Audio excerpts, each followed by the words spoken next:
the refugees into the country. So the intelligence system must be strengthened. Thank you very much. Thank you. Honorable Susan Amero, then Honorable Moisa, Honorable Jonathan. Thank you, Right Honorable Speaker. Right Honorable Speaker, I want to thank the committee for the report. However, I have a few issues to note. The way it looks, Right Honorable Speaker, we need to have enough time to look at things. We seem to be doing double budgeting. When we ask for money for monitoring and evaluation, and then we're asking for money for manifesto implementation, I expect that ministries are doing their work, and we just need to use other arms to do the monitoring. But now you find that money is asked from both sides, and I don't know how we are going to handle this kind of issue. The issue of city markets and city markets, Right Honorable Speaker, the issue of markets comes under local government.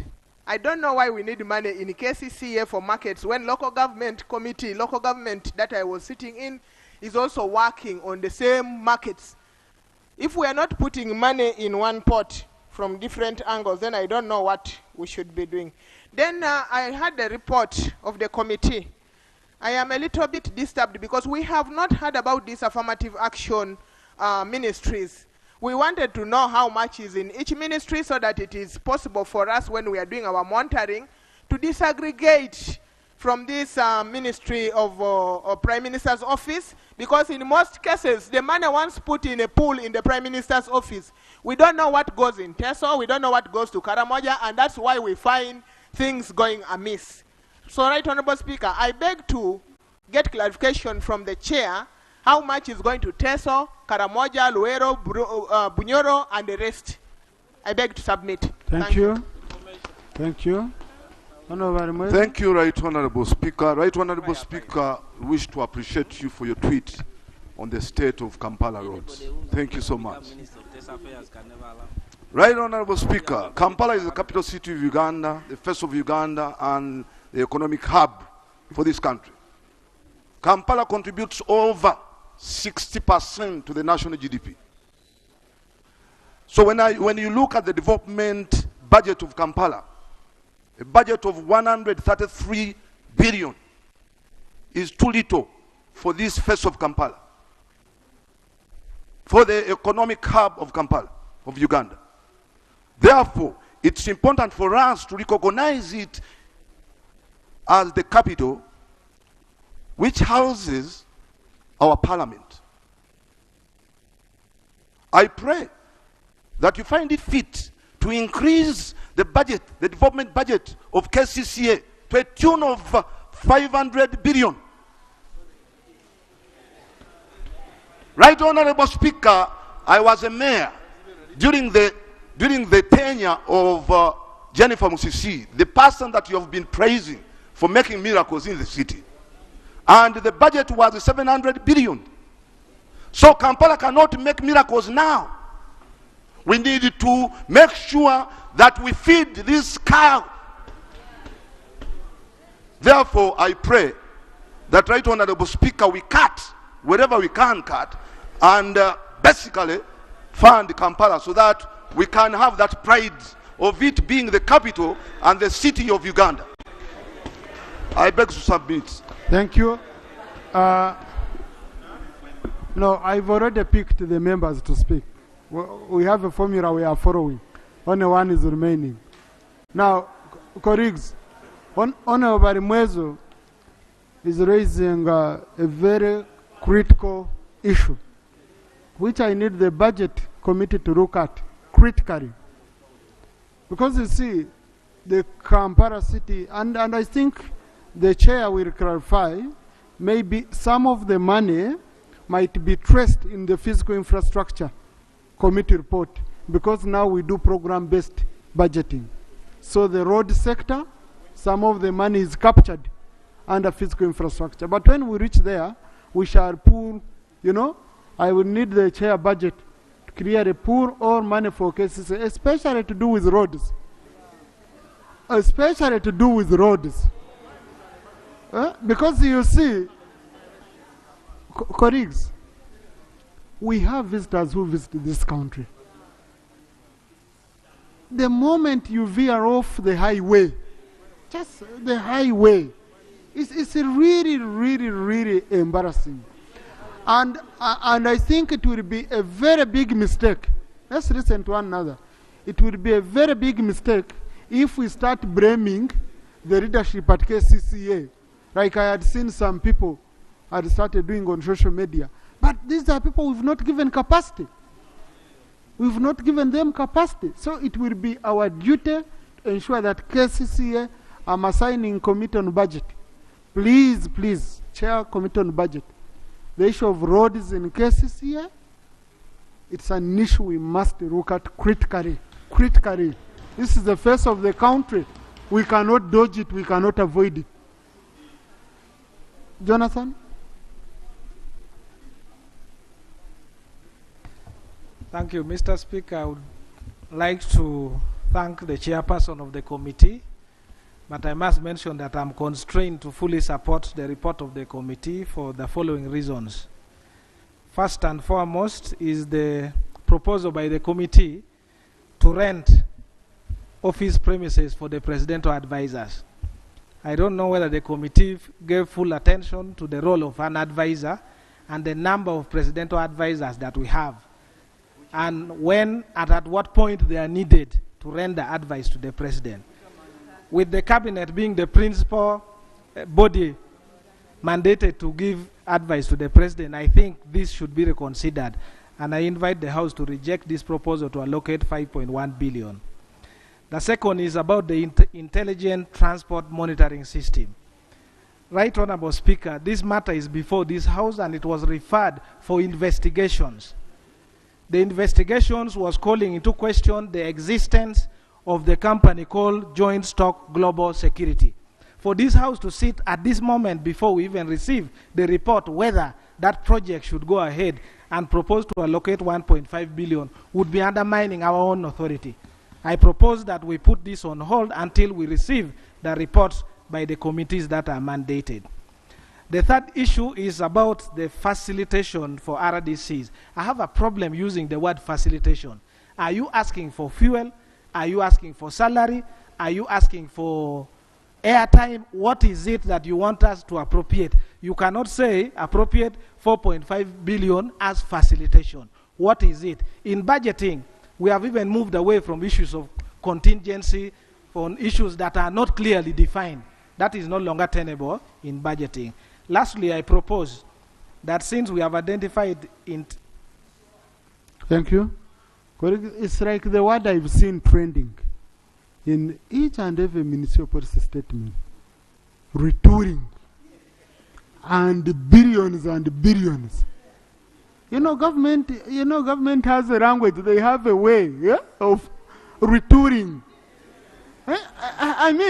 If you can analyze and you aggregate the budget for retooling, there is where I saw 32 billion for retooling. What is retooling?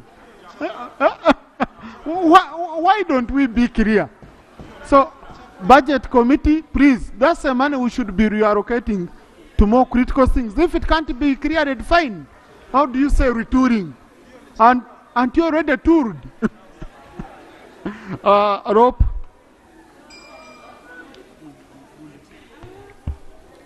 Right, Honourable Speaker, I agree with you on retooling. I see retooling State House, 35 billion, 35.4 billion. Retooling in State House. Are they going to buy hose? Are they buying spears? Retooling for State House. I'm not minimizing. I want to know because I don't just approve. Because if, right, Honourable Speaker, I don't just approve. I should know before I approve because I must defend this budget. So if I don't know, why should I approve? But two, I see money for donations. Recently, I saw a letter from the President to the Prime Minister. And he was referring to political corruption. That if you go and distribute earn sheets, that is political corruption. Now we want to pass money for donations for the President to go and do political corruption. Right, Honourable Speaker, this donation should also be clear. Because what is bad for the ministers and members of parliament is bad for the president. You can't say, and when we say the president does it, in the media you find an Ofono saying it is you who gives it to him. Now it is a time for us to exonerate ourselves. Should we go on with political corruption, or it should stop? Because his is institutionalized and budgeted by us. But lastly, Right Honourable Speaker, when in my district there are no medicines, how do I come and start passing money for special workshops for vehicles? And the Minister for Health tells me he has no money for she has no money for medicine. I also see it's not in the health centers, and my voters are seeing me here passing money for workshops. Thank you. Thank you. Speaker, just one. No, colleagues, listen to me. I have my argument with Rob on a report of a committee. On a report of a committee, Rob has no right of reply or comment. He's like any other member. Okay? But I had allowed him, and we had agreed that he does quickly. Thank you very much for your kind guidance. Right Honourable Speaker, if we have to do donations, then let's have donations for all political leaders. Correct. So that we know members of parliament can donate, ministers can donate, the president can donate. Yes. And if we must not have donations, then we should not have donations for everybody. Yes. Because that's why the Constitutional Fund was removed. Finally, Right Honourable Speaker, as a member on the opposition, why should I approve money for Chankwanzi? Chankwanzi has been made an NRM thing. The FDC cannot go to Chankwanzi. The UPC cannot go to Chankwanzi. NUP cannot go to Chankwanzi. So why should I, and I am being, why should I? Unless we agree that we are now going to have delegates conferences of all political parties in Chankwanzi. But if it's going to remain an NRM thing, then it becomes difficult for me to sit down, adopt and approve money for it. Then it should be through the NRM Secretariat. Otherwise, for me, it doesn't make sense. Thank you. Right Honourable Prime Minister, colleagues, Right Honourable Prime Minister, can FDC, can opposition access Chankwanzi once they request? Just clarify.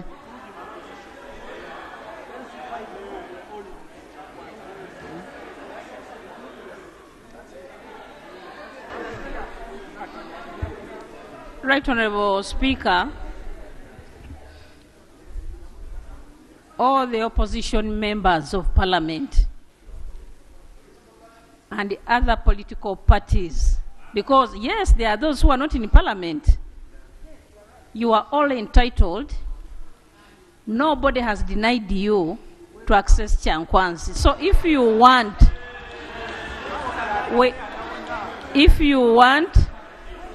we can even organize after this, after the policy statements point of order session, we can arrange and invite all colleagues. Point of order. For the opposition to go to Chankwanzi. Right. Thank you. Point of order. Yeah. The Right Honourable Speaker, I belong to an opposition party called the Forum for Democratic Change. And I hold a very high portfolio there. And it's on record that FDC has ever written a letter to allow this institute to be used to facilitate their meeting. And there was no response completely, Mr. Speaker, sir. And this is on record. Is the Honorable Prime Minister in order to deceive the whole House that other political parties are also free to access the facility called Chankwanzi to conduct their businesses? Is he in order? Thank you. Please, colleagues, please, we don't have much time. Honorable, now the moment you say it is on record, I ask you to share with me the record so that I can be able to judge. So if you have the record, share it with me of the request by FDC, then I'll be able to rule whether ministry is in order or not. Otherwise, now I don't know whether it's on record. And I remember the time I was with Mwijuche, the other side, we never made any request. That's also on record. Honorable Babiku, 2 minutes, because I've not seen anything for the minister. They need you to clarify. Just 2 minutes. Okay. Thank you so much, Right Honorable Speaker and colleagues, for the detailed insight you have given to our report. One of the issues you have raised is about the money we have proposed to ensure that we have a better tracking system to our mobilities. Chair, Right Honorable Speaker and colleagues, you cannot just contract somebody and leave the person do the work without doing oversight.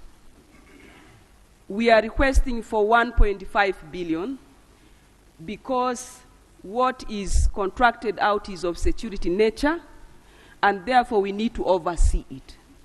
So that money is for the oversight. It's not for what Honorable Nathan has explained. The contractor is going to continue to do its work, but as government we need to do oversight to ensure that there's quality assurance. To Chair, Right Honorable Speaker and colleagues, there was issue about double budgeting. We want to clarify, first of all, ministries implement, but what we are budgeting for ensuring streamlining manifesto operation is not going directly to enhance implementation, but to ensure that these implementations are done. They do monitoring and evaluation, they report to the country, they even disseminate, they report on the progress report. So we have a difference between the two, what the manifesto implementation does and what the ministries are doing. On the issue of the roads, Right Honorable Speaker, you answered rightly. It goes to our sister committee. On the issue of the presidential advisors, the president has got as the prerogative, and he has his own schedule. He doesn't share the schedule with us. So he will decide on when to interact with these presidential advisors. We don't have control, but they are there because of the provision of our constitution. Therefore, they are existing legally. And we cannot keep paying. Chair, conclude. Thank you. I now put the question that the report of the Committee on Presidential Affairs on the Ministerial Policy Statement for Presidency, Kampala, Capital City Authority and Office of the Prime Minister for financial year 2023-2024 be adopted. Those in favor say aye, and to the contrary nay. The ayes have it. The report is referred to the Committee on Budget for scrutiny, consolidation, and ensuring that final figures are proposed. Congratulations, Chair. Congratulations, honorable members of the committee. We go to the next. Consideration. But I must put it on record that the no's were also closer. Consideration of the Committee on Defense and Internal Affairs reports on the policy statements for the financial year 2023-2024. Honorable Chair.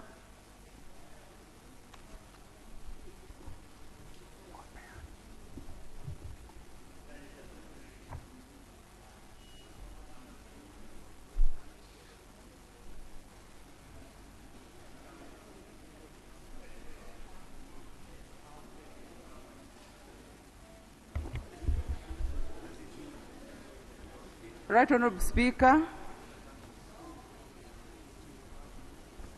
I'm here to present the report of the Committee of Defense and Internal Affairs on the Ministerial Policy Statement and Budget Estimates for 2023-2024.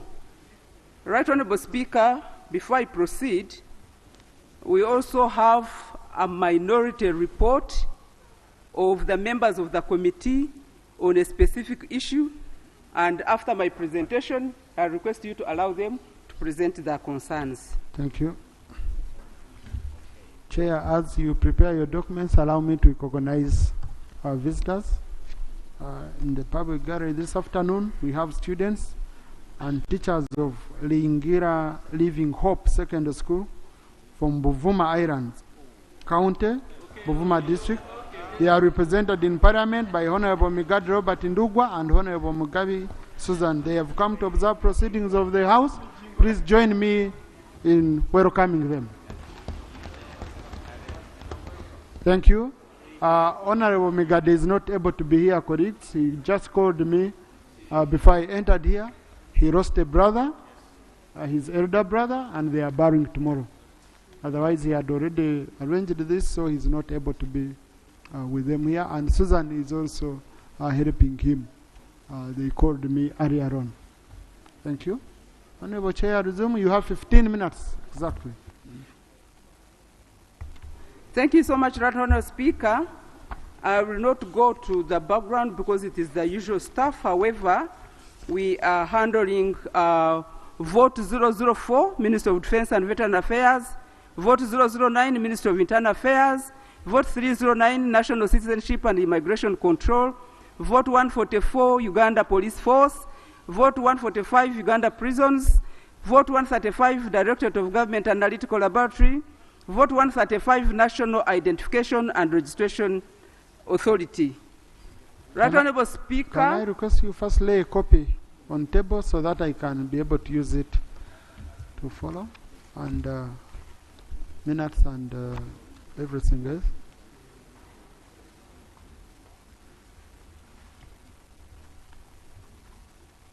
I beg to lay on table the copy of the report and all the attachments. The minutes? Yes, please. The minutes are not attachments. And the minutes, thank you for the correction. So, Right Honourable Speaker, I will go to page 8. That is Vote 004, Minister of Defence and Veterans Affairs.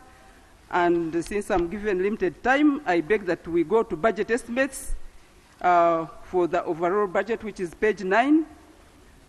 And the committee observed that the Minister of Defence budget is projected to register a reduction in budget provision of 27.74 billion in financial year 2023-2024, primarily due to a significant decline in external financing towards the peacekeeping mission in Somalia by 52% relative to the current financial year 2022-2023.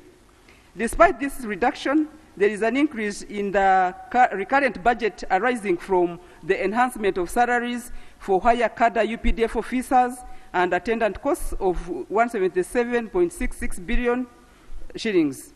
However, the land forces budget is insufficient to meet fuel expenses, with funding gap of 49 billion arising from increased fuel costs, uniforms 76.2 billion, which also includes projected recruitment of 14,000 LDPs. Food worth 133 billion will be required due to increased operations and recruitment. Additionally, the Air Force has a similar shortfall budget of 41 billion. The committee recommends that 90 billion be provided as additional resources towards fuel and land forces, Air Force 76.2 billion for procurement of uniforms, 133 billion for the procurement of food for UPDF. The wage bill. Right Honourable Speaker, this is the estimated increase of 92.5 billion due to enhanced salaries of senior military personnel. However, the committee, I'm just going to the recommendation because this is talking about the enhanced salaries. The committee therefore recommends that salary enhancement for lower cadre staff of UPDF be prioritized by a provision of 427.768. Honourable members, to avoid being demoralized, these are the foot soldiers who are everywhere and require them to participate fully. Development budget, Right Honorable Speaker, the committee recommends that the Minister of Defense and Veteran Affairs undertakes a project evaluation of the defense equipment project and the ongoing contractual obligations be transferred to the ministry's retooling project in the financial year 2023-2024. Right Honorable Speaker, the security situation in the Karamoja region, the committee recommends the provision of 27.5 billion to the Ministry to combat insecurity in Karamoja region during the financial year 23-24. National Military Referral Hospital. Colleagues, can we have order in the House? The committee recommends that the balance of 35.2 billion be provided in the financial year, as this is a contractual obligation. Recruitment and training, the committee recommends the provision of 14.6 towards the training of reserve forces, during the financial year 2023-2024. NEC and the air cargo. Right Honorable Speaker, the Minister of Defense has a commercial arm, that is the Air Cargo Corporation and NEC Enterprises Corporation, that generate revenue. It should be noted, let me go to the recommendation. The committee recommends that both NEC and Uganda Air Cargo provide detailed budgets to Parliament for scrutiny, improve their operations, and run the enterprise more efficiently. NEC is currently profitable, and with improved efficiency of use of its resources, the much needed capital can be generated within the institution. Uganda Air Cargo should be recapitalized to continue on the path of full recovery by provision of additional funding of 381 billion in the first year of its business plan to lease A320 aircraft, purchase B737-800, and also purchase a B737-400. One, maybe to give you just an explanation, that air cargo helps us during the transportation of our people in combat, but also our equipment, and also, therefore, sometimes as the country finds it difficult to continue leasing and renting, yet if we had our own aeroplanes, they can help in transporting our own soldiers in combat. I will not go to the regulatory and legal framework.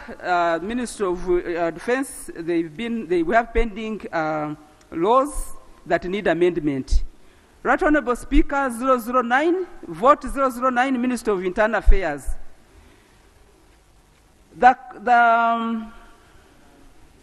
I'll go straight to the budget estimates.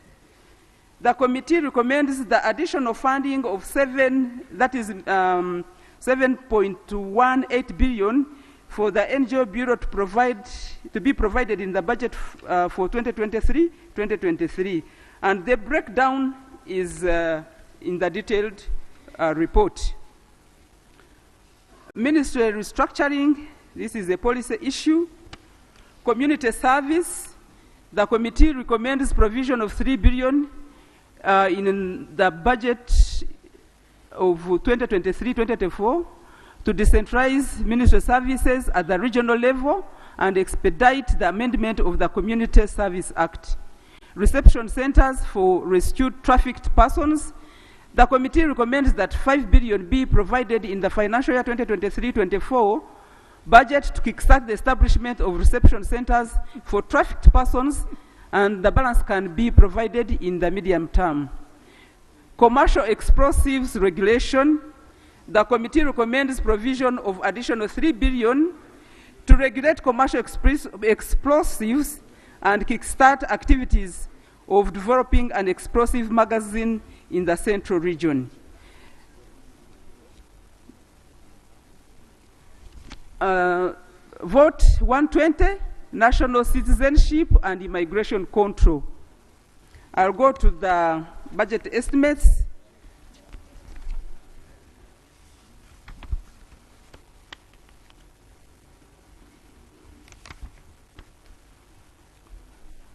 The committee recommends on the issue of border control and management. The committee recommends collaboration with other sister agencies to ensure border control, and an additional of Uganda shillings 4.89 billion be provided to national citizenship, immigration and control.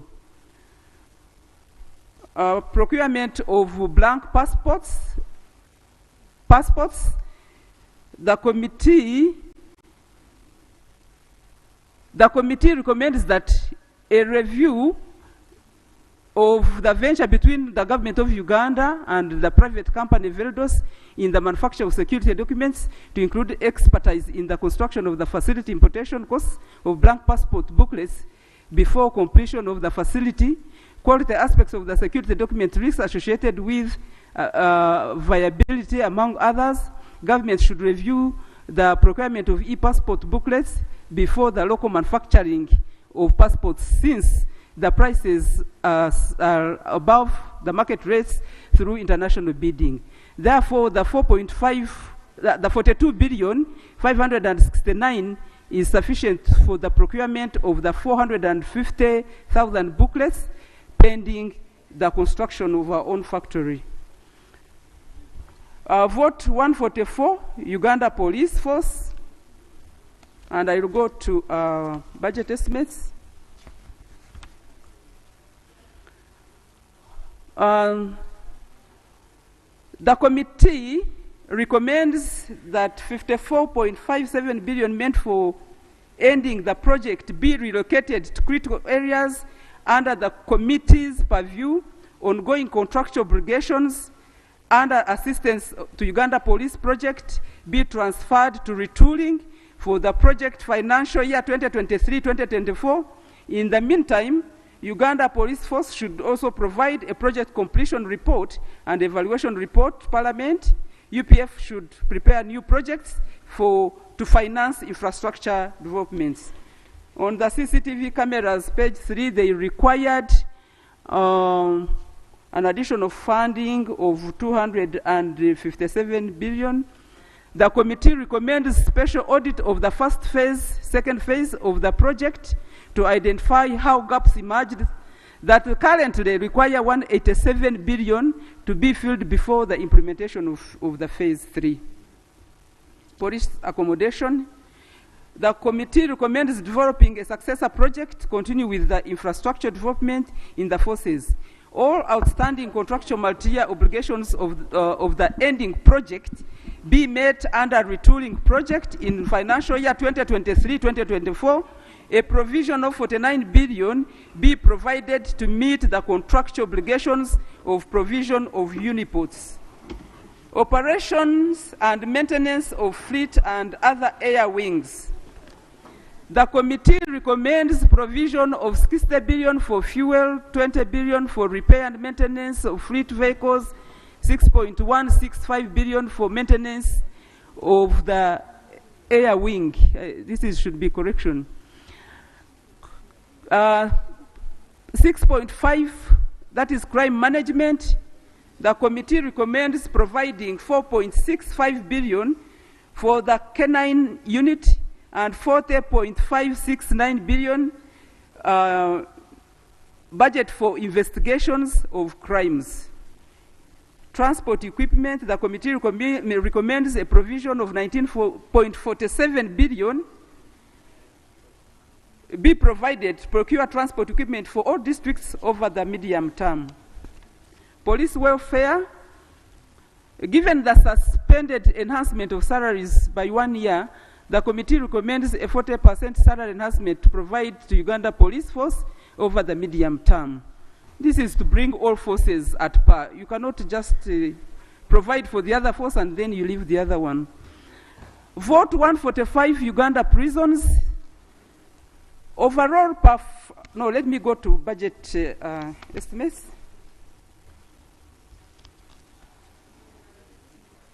On prisoners' accommodation, the committee recommends prioritization in constructing low-cost security prisons by providing 3.8 billion Uganda Prison Services should develop an infrastructure development project for material projects like constructing a regional min-max prison at Kachika. This is to decongest the prisons. And remember, every day we are sending prisoners there.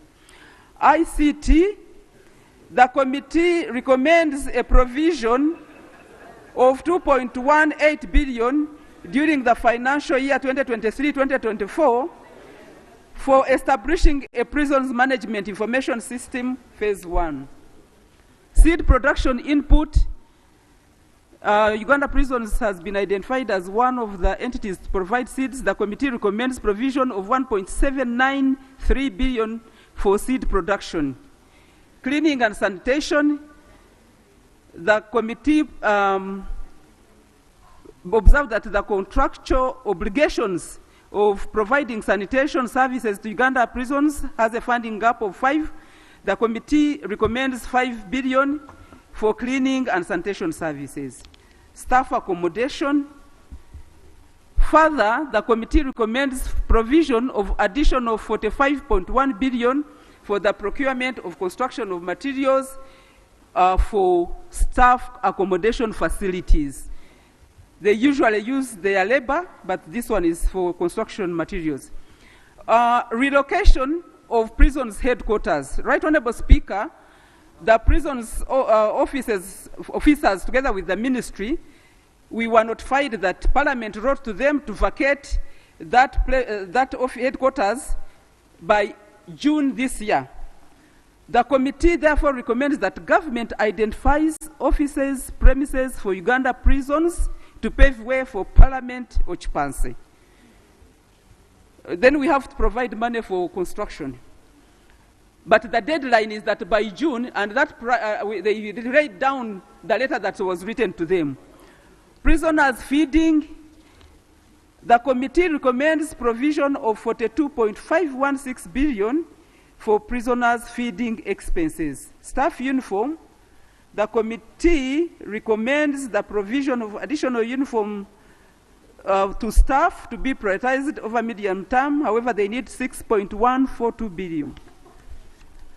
Land surveying, the committee recommends 0.5 billion for land surveying, where we have seen encroachment on government land these days.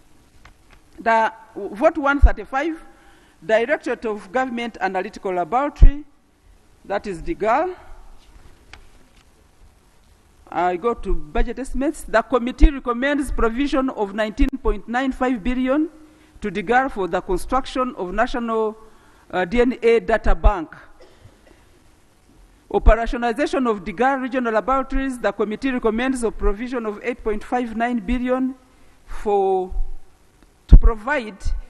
be provided to GAL for the financial year to operationalize the regional laboratories across the country. Remember, whatever happens, they have to transport them to Kampala, so we need to operationalize them. Sometimes they are distorted. Acquisition of modern scientific equipment. This scientific equipment is for forensic and analytical services, aiding in the administration of justice and safeguarding public health. The committee recommends provision of an additional 1 billion to DIGAL to acquire modern scientific equipment to aid administration. National Identification and Registration Authority, that is vote 137. And I continue to budget estimates. The budget estimates especially on the mass enrollment, that's where, and Right Honorable Speaker, this is where the controversy comes up as a minority report, but they will explain that a provision of 117.8 billion be provided for this purpose. Right Honorable Speaker, give me an opportunity to first explain on this. We are going to have a mass enrollment and renewal project of 253 billion to develop a new system and undertake mass registration of 17.2 million and registered citizens in the National Identification Register and renewal of 15.8 million national identity cards that are due to expire. The update the updated NIRA register is also required by Electoral Commission for the 2026 general elections by November 2024. The committee noted that procuring a new system and disregarding the existing one will be more expensive. The current system developed by Mulbar High Technology International that NIRA has been using requires maintenance, upgrading of the system, and introducing new IDs with a chip and data recovery of the ID at an exchange rate of 380, that is $1. So, US dollar, yes. So, when, Right Honorable Speaker, the committee, when it undertook the study in Germany to meet with Mulbar, this is what we discovered. And we thought that would be really saving the country a lot of money instead of engaging into new technology. But also, we also visited Veridos as a committee. When we visited Veridos, they told us that by the time they finished the construction of the factory and producing the necessary materials for the identity cards, it will be in 2027. So for us, in our own wisdom, we said, let us now recommend like this.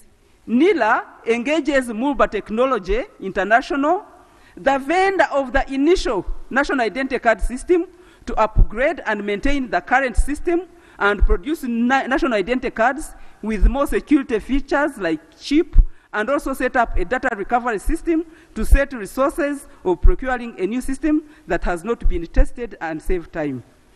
And Right Honorable Speaker, 117.8 billion, but the House will agree on this one. Right Honorable Speaker,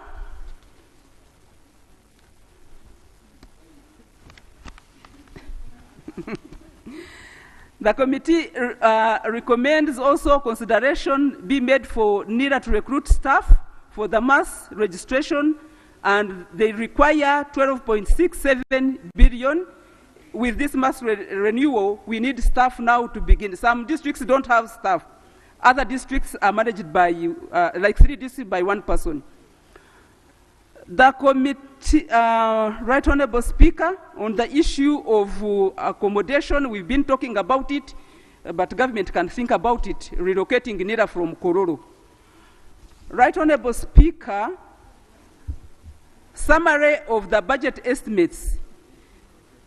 Ministry of Defense and Veteran Affairs, I'm just going to read the total.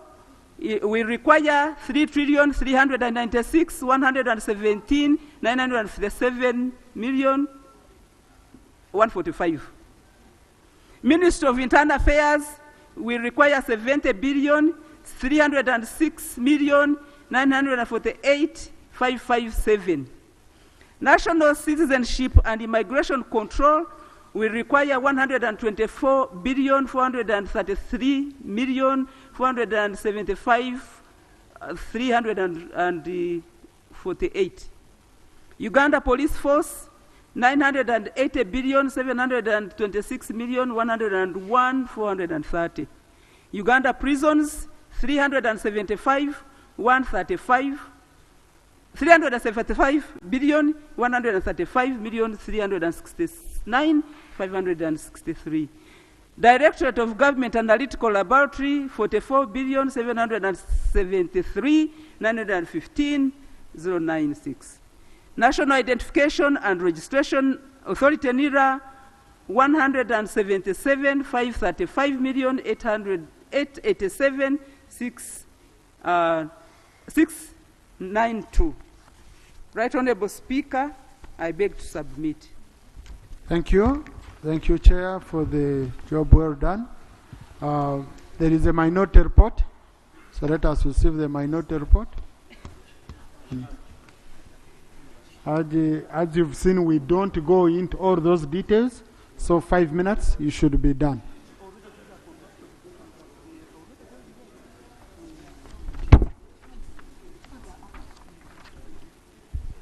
Thank you very much, Right Honorable Speaker.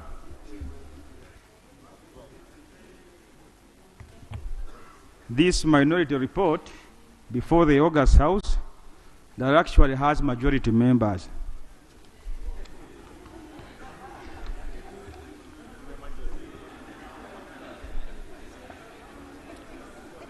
The Committee on Defense and Internal Affairs, in accordance with Article 90 and Article 1554 of the Constitution of Uganda, Section 12 of the Public Finance Management Act, and the Rules 149 and 205 of the Rules of Procedure of Parliament, internalized the ministerial policy statements and budget estimates and alternative policy statements for votes under its purview, as enunciated in the committee report.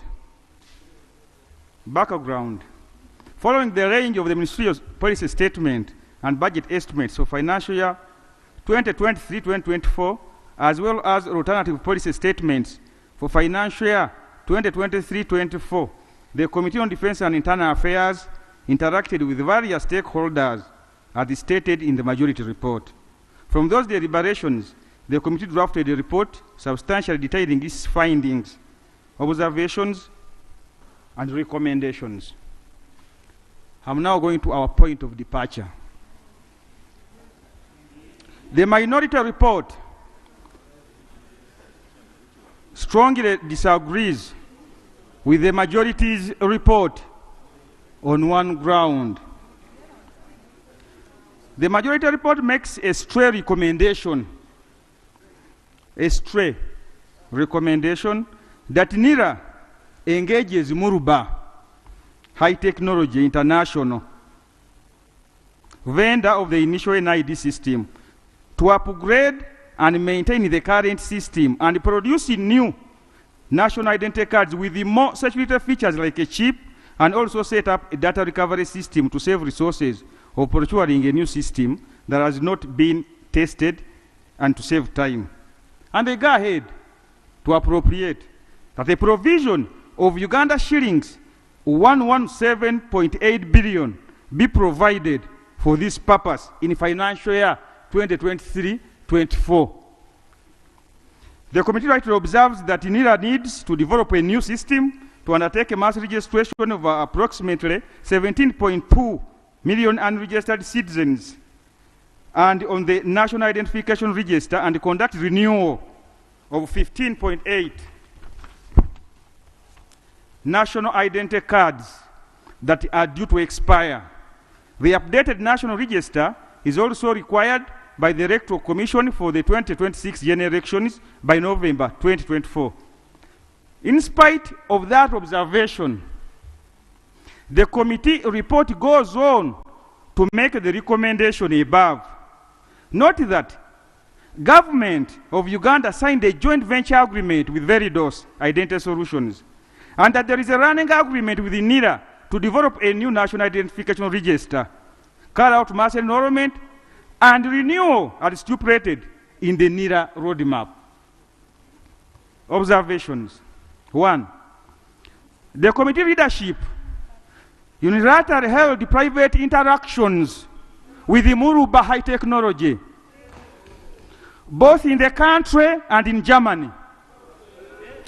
And these trips were not sanctioned by the committee. The committee is not aware, even Parliament for that matter. The decisions made in that regard are not the aggregate opinion of the committee, but the leadership was. Moreover, they did not report back at the committee about their deliberations for the decisions of the committee as the rules of the House stipulate. 2. A section of the committee, led by the leadership, overstepped their mandate by engaging in vendor selection in total contravention of the Public Procurement and Disposal of Public Assets Act and the regulation thereunder, which act was honorably enacted by this August House. When did the committees begin to select, to procure, that give Muruba leave this one? 3. Breach of current joint venture agreement, which Veritas Identity Solutions has costly. Switch on, honorable. Thank you. breach of the current joint venture agreement with Veridos Identity Solutions has costly legal ramifications. It is trite law that a party that breaches a signed agreement pays damages and makes good of the loss occasioned. Therefore, by breaching the current JVA, exposes us to risk of protracted legal battles that will not only stifle operations of NIRA, but come at a huge cost to the taxpayers as well. 4.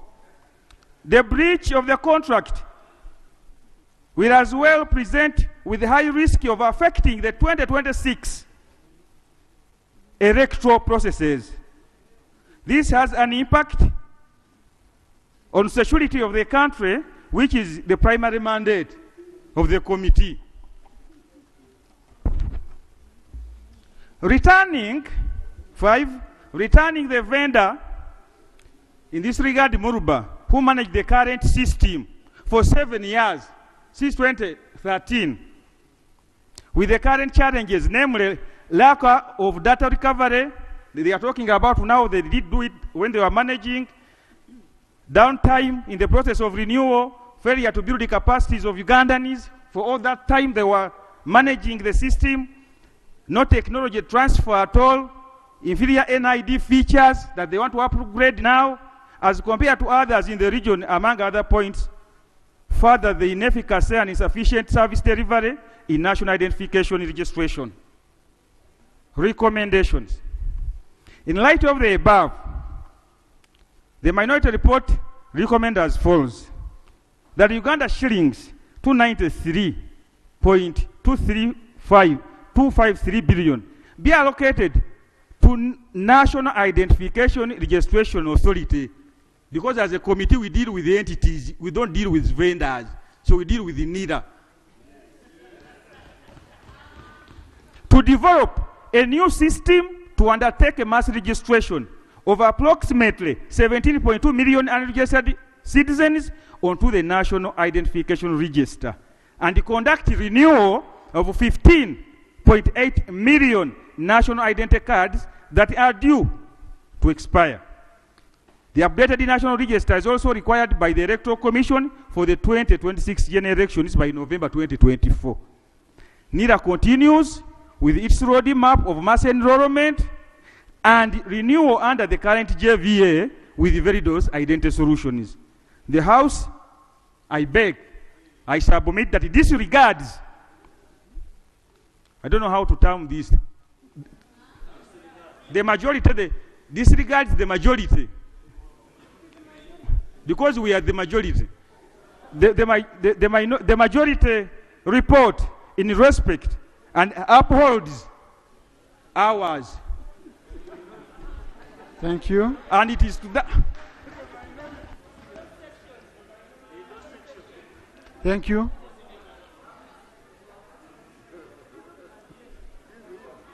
Thank you. Lay on table. You have to lay on table.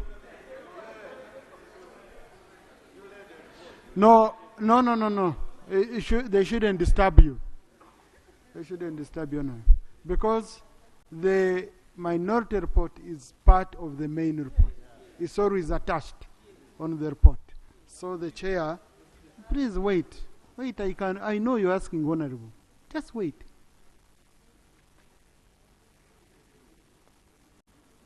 Honorable colleagues, I've had very, very serious allegations. The allegations being raised here, they don't only affect a committee, they affect all of us because we are judged. My first guidance, one, next time you have such issues, first reach out to the leadership of the House when you don't agree. Okay?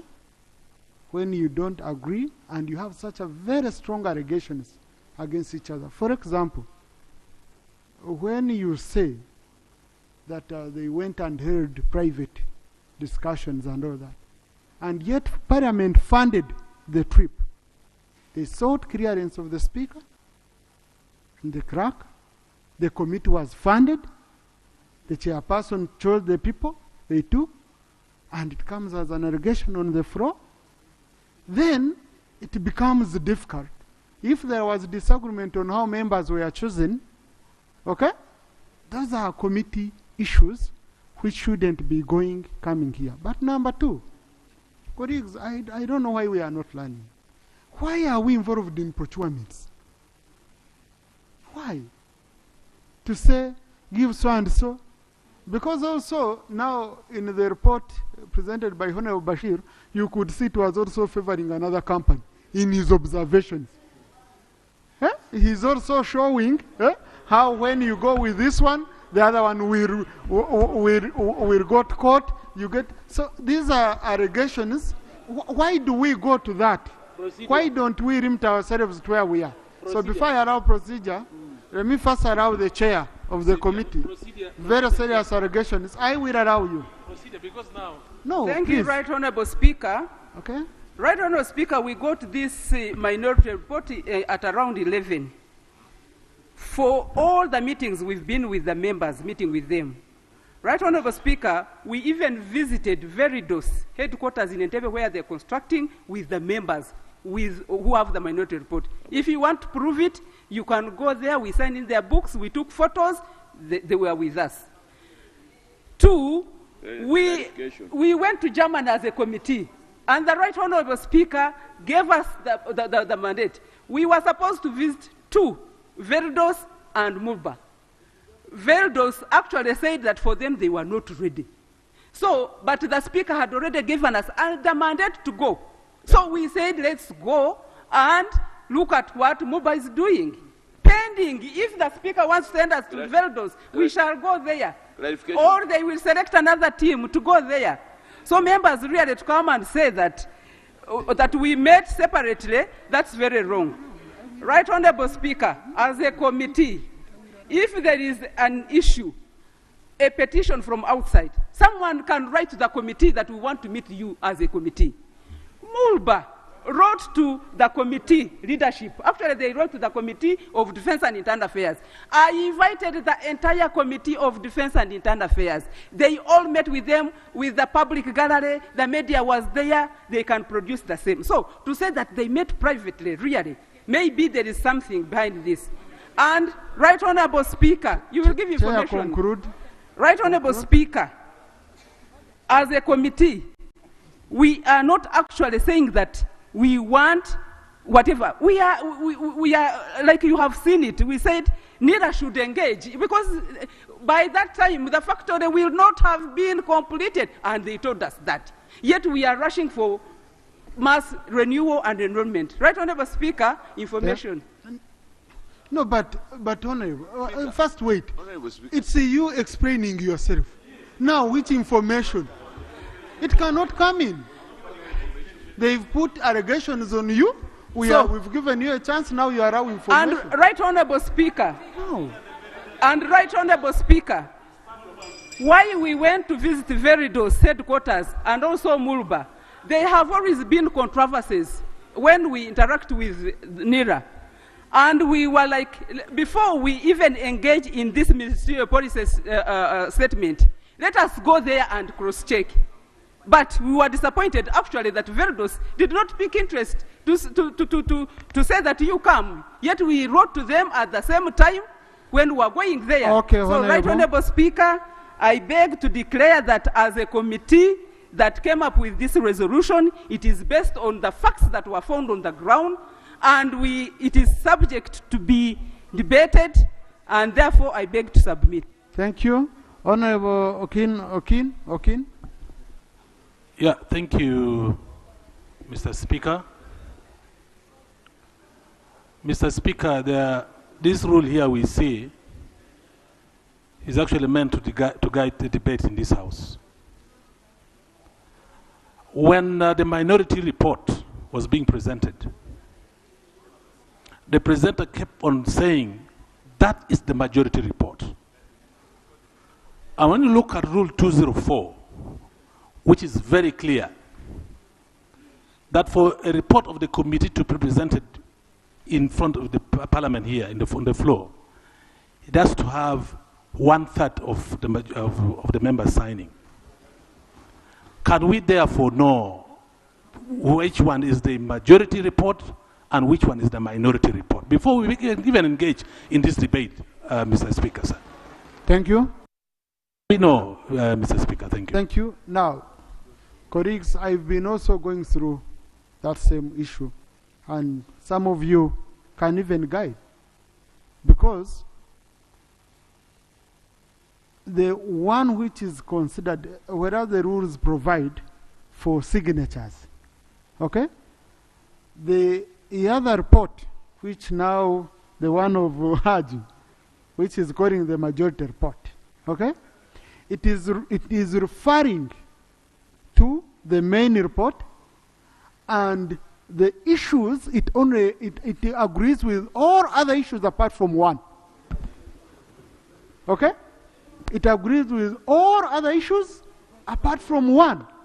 So, and the problem is on signing, when they are signing, this one does not know whether this one has more signatures than the other. That's why they are part of one report. Okay? They are part of one, it is attached to the main report. So, me, what I was thinking, colleagues, chairman rules has just come in, but we can assign it to him. There is a gap in the rules. But the practice has been on ministerial policy statements. We adopt both reports and we refer them to the Committee on Budget. Okay? They are just adopted. It's not that they are voted against the other. They are both adopted, and what is important is the content. And then we send them to the Committee on Budget for consolidation. Okay? So Honorable Nsereko, you wanted to guide? No, on that matter, Right Honorable Speaker, you've guided well, because here is what we share the concerns, and the concerns as raised by members of the committee in the different reports. For the consumption of the members, because the budgetary process is a process that must be partaken by every member of the House. So they bring their observations as members of different committees for our digestion, inception, so that at the time of budgeting we either refute certain figures or accept them. So we've had observations from both committees, from both sides of the committee, and from the both. It's one report, but we've had the dissent from the other members. Unfortunately, in this case, the dissent is more loud, is louder than the main report, but it happens. It happens. Right, Honorable Speaker. Now, before you debate, because I want to allow you to debate. Okay. Yes. Colleagues, this is a problem because of only one thing. The way we are processing our ministerial policy statement reports. This is a detail we don't need. Because this is the report which is going to the budget committee to look at the financial implication and consolidation. Now, when you go, no, listen, the problem is not with the figures. The problem is with who has been recommended to provide the service. Yeah? Haj. Maybe Haj can first clarify on that. Haj, what's your biggest problem and your committee? Thank you very much, Right Honorable Speaker. Our biggest problem is how Muruba came in. How did Muruba came in? Muruba has no agreement. It was terminated. How did even our leadership generate just need to go to Germany? Because it didn't even come through the committee to generate need to say that we need to benchmark. So we have never talked about it. So the problem of the dissenting view is the recommendation of certain vendors. Of vendors. Instead of money going to a vote and the vote implemented. Instead of dealing with the entity. Okay? Information. So, colleagues. Information. No, let's agree. Information. Colleagues, can we agree as a team that from what has been put here, okay, as a house, we expunge that information of recommending vendors. For us, we appropriate we recommend money goes to a vote. Okay? No, money goes, because you see, listen, and my chair and chair on rules will help me. First, listen to me, colleagues. Colleagues, listen to me. Listen to me.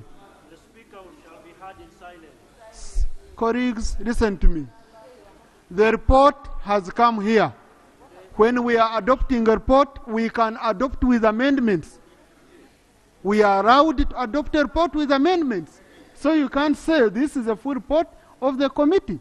Now, and what the budget committee is going to consider is to do with the financial implication of this and money going to a vote.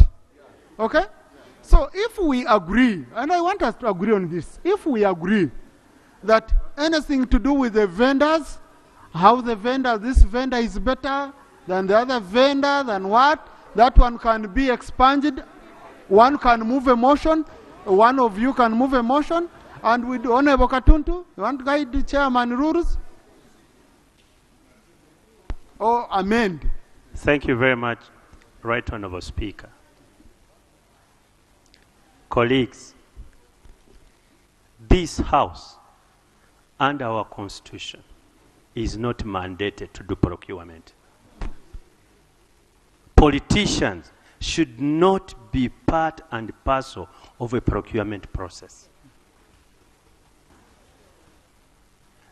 The moment we start meddling on who should provide service, we are already in the procurement process.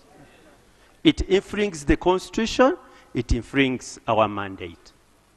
But it also raises suspicion, which is absolutely unnecessary.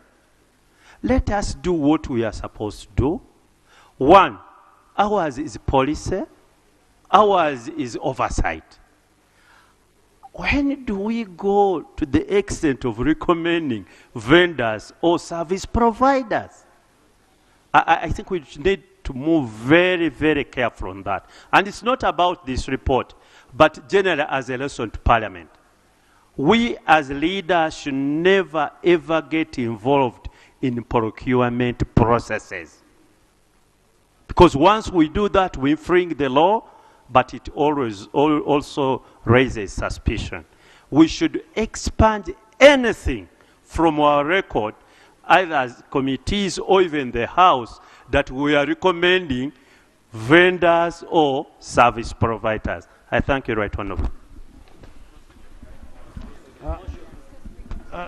It's a procedure matter, or you want to debate? Okay. Yeah, then I allow you. Yeah. Thank you, Right Honorable Speaker. Yeah, we are going to debate. Right Honorable Speaker, we are discussing the committee's report. And from this committee report, which has been presented, there is a minority report. And carefully, when I listened to the chairperson, she did indicate that they received the petition. As per our rules of procedure, Right Honorable Speaker, a petition is supposed to be tabled before this House. Specifically, Rule 30 states that a petition shall be filed with the clerk, who shall immediately notify the whips, and it's tabled before the business committee. Now, the chairperson indicated that they received the petition. Yeah, but even getting business and dealing with an entity which was trying to look for business as a committee, for me, there is a serious conflict of interest by the committee leadership. So, Right Honorable Speaker, what I also wanted to raise is that let us look at the committee report and reject, because this business of expunging things from the Hansard chair, Right Honorable Speaker, I don't agree with them. Certain times we have to refer to certain positions and your rulings to guide us in future implementations of future similar activities. So, Right Honorable Speaker, rather than expunge, let us consider the committee report but reject that particular provision where the committee was proposing that we consider Mulba against Veridos. That is what I really want to say. Let us stop. Let's not expunge, but let us adopt the report and reject that particular recommendation. Yes. Honorable So thank you, Right Mara. Honorable Speaker. Thank you. Honorable Seba Mara. Thank you, Mr. Speaker. Mr. Speaker, we are bound to be guided by information and knowledge. We are in this house, when we are in this house. The procedural matter I want to raise is we had an interaction with a Uganda Security Printing Company. Veridos, as we are speaking today, like it was mentioned in your report, as COSASE, we failed to find out where it was, whether it existed in Germany or elsewhere. But here it is doing construction. 2, we should be guided that the government of Uganda made an agreement with the Uganda Security Printing Company, which is a joint venture of Veridos and Uganda Printing Press Company, to work on everything called identity cards, to work on passports, anything to do with security printing and identity cards, and driving permits. So giving money or appropriating money to NIRA would equally be appropriating the money to Veridos. That we have already, like she mentioned, even when we were in COSASE, we could hardly find its premises in Germany or Uganda. So my procedural matter is, wouldn't it be procedurally right that whole portion of appropriating money, the 117 billion, be first halted until we are sure of the companies that we are appropriating money to? No. That's procurement. Please. It's appropriation. You are appropriating to Veridos either way. Please, Honorable, we appropriate to votes. We appropriate to votes, not service providers. Honorable Kinoja, let me be liberal a bit. I don't allow me to be liberal a bit. Honorable Kinojara, then Honorable Kwizera. Thank you, Mr. Speaker, sir. Mr. Speaker, sir, we have just had a situation whereby serious allegation has been made in the person of the chairperson of the committee, as well as other committee members. Mr. Speaker, sir, I find it very, very difficult to proceed, even to consider this report, even to debate it, before us deciding, or you deciding, Mr. Speaker, whether to refer this matter of serious allegation, which affects all of us as a parliament, to the Rule and Privilege Committee of this House, so that they're able to understand it, to investigate it, and find out whether the allegation being met is actually correct or not. So is it not procedural right, Mr. Speaker, to refer, especially the part of the allegation, to the Rule and Privilege Committee to handle, so that, you know, this matter is resolved once and for all? Thank you, Mr. Speaker. Honorable, please. Okay, let's put it clearly. Number one, there was an allegation that they went without parliamentary approval. I can confirm that we approved, we paid for their travel for benchmarking and study. Okay? So now, that one, what does the committee go to investigate? Number two, colleagues, a report at this committee. This report is adopted, Rule 149, is adopted and referred to the Committee on Budget. When you reach in the Budget Committee, they will be handling issues of figures to votes. They will not handle issues of procurement, issues of how they will do procurement. They will be dealing with votes, not service providers, the way Honorable Katuntu guided. Okay? Now, and both of them agree we need the money, but the disagreement is on who to take the money. Okay? The money is for NIRA. The money is for NIRA. So, conclude on this and then we finish. Right, Honorable Speaker, thank you very much. No, I will need someone to move an amendment to this so that we adopt it and we move together. I don't want someone to say, I said remove A, B, C, D. Right, Honorable Speaker, Parliament performs through committees under Article 90 of the Constitution. And an enabling first registration we have is the rules of procedure. The Rule 204, if you permit me to read it. Report to be signed by the chairperson and members. A report of the committee shall be signed and initialed by at least 1/3 of all members of the committee and shall be laid on the table. Here, the House is faced with a challenge where we have members of the committee who don't attend. And you make the committees sign and present reports falling short of the rule. The report presented by the chairperson of the committee is signed by 7 members.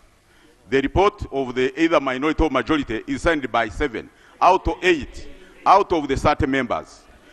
In my view, all of them fall short of the expectations of the rule.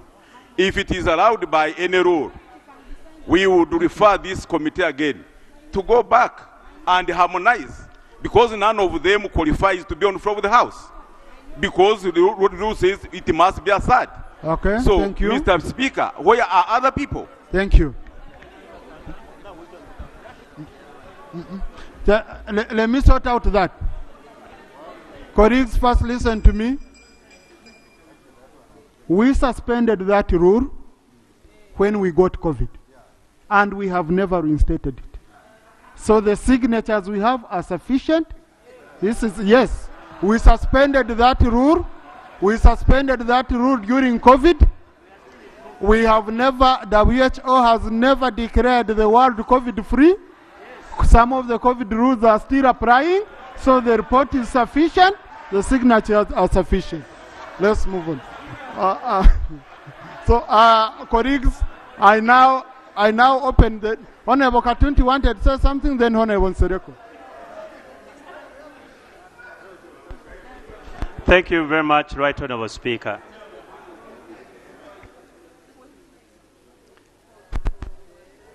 Why do we have the rule Honorable Kwizera is talking about? Is that by the time a committee takes a decision, there must be a minimum number of people taking that decision. I must say that there is only one committee report. There are not 2. Which has the majority and the minority. There are no 2 reports. There is only one. When you add the signatories of those who are majority and those who are minority, you get the number. Yes. And listen. And listen. And listen, that is the interpretation of that rule. And Doctor, listen, it's not about you to say no, no. Let me tell you why. You see, these rules need what they call interpretation. And what you have to look at is what we call the mischief. The mischief of that rule is, if doctor can listen instead of engaging in some other conversation, the mischief of that rule is that you don't need 2, 3, 4, 5 members in a committee and take a decision. But if you have been seated 14 of you, and then somehow you are differing on an opinion, you can't say now we don't have quorum. It is like even here, when we are talking about the quorum. Point of order? Let me explain it. Point of order? Mr. Speaker, sir, I really find it very hard to put on order one of the very senior members in this House.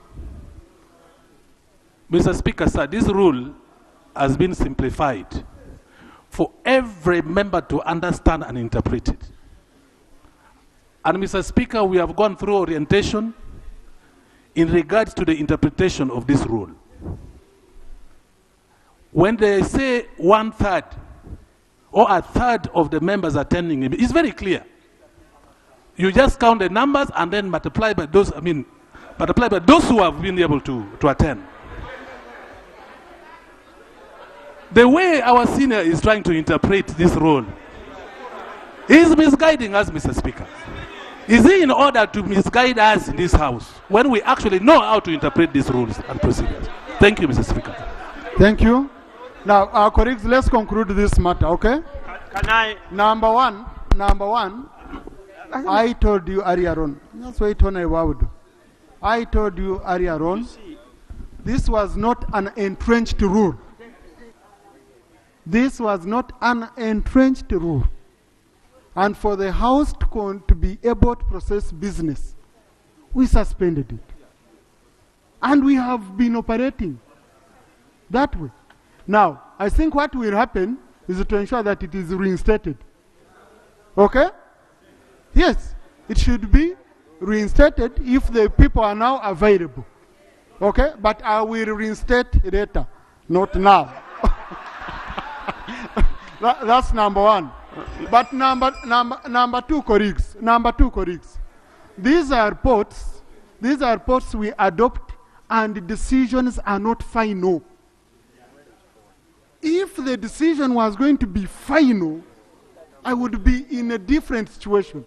These are reports adopted for purposes just with advice to the budget committee to go consolidate, harmonize, then they come here for the final decision. So I don't know why we want to make it so complicated as if now we have appropriated. We have not. We have not. So, but Honorable Katuntu, just kind of conclude and without opening. Yes, I am.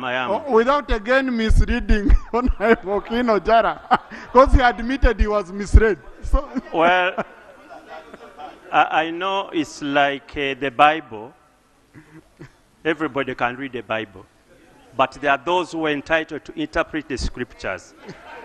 And that's the difference between me and him.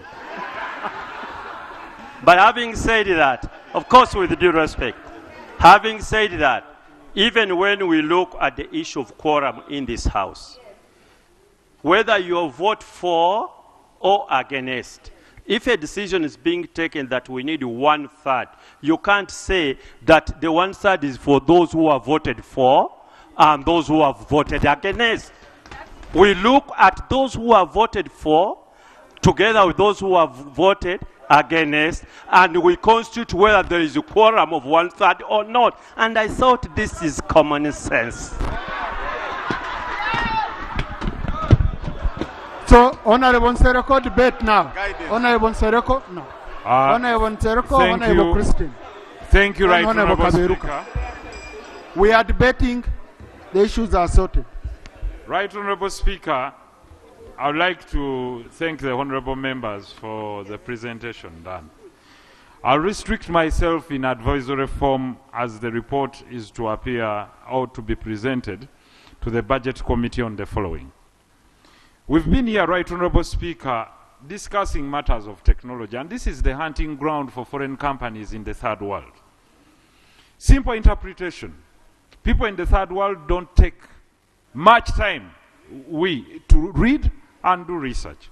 That's why we are beaten at numbers, we are taken for granted, and most of us, and every single data of ours is used the way other companies want. And Right Honorable Speaker, I have no doubt when I start seeing this battle of companies for such a lucrative deal. Ask yourselves as legislators, we sit here every 5 years for mass enrollment to cost over $100 million, to the tune of about $70 million, that we are re-enrolling registration. The simple question before I'm going to address NIRA and the issue of cameras in the police. These are technical and they go into the ambits of technology. Now, Where is our prior data that NIRA collected? Because you have my data. If I've been losing an ID, you've been replacing it. With which data? So, are they saying they are going to recollect new data from me? So, you took my biometrics. You took my picture. You took my date of birth. You took my address.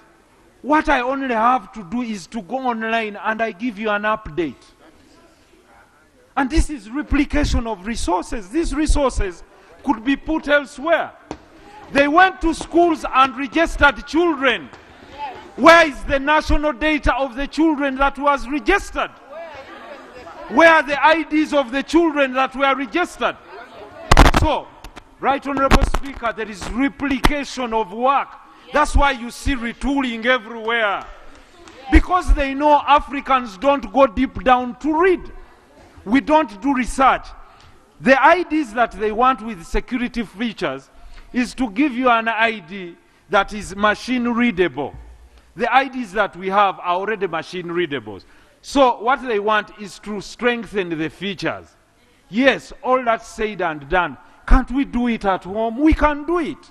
For a lesser cost. We don't need these millions of dollars. Registration must be a continuous process. And finally, the single question I would like to ask that many Ugandans ask, why is the expiration date of our national IDs 5 years? Because this is,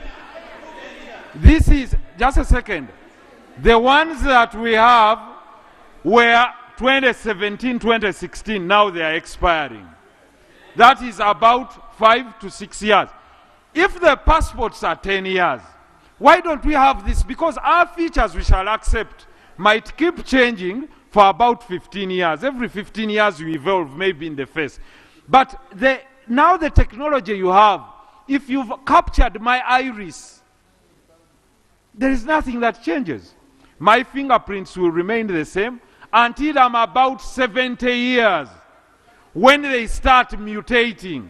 So the question here is whether it's blanket. As we send you to the budget committee, just know that whether this money, and rightly so, should go to NIRA, the issue, it is an inflated cost.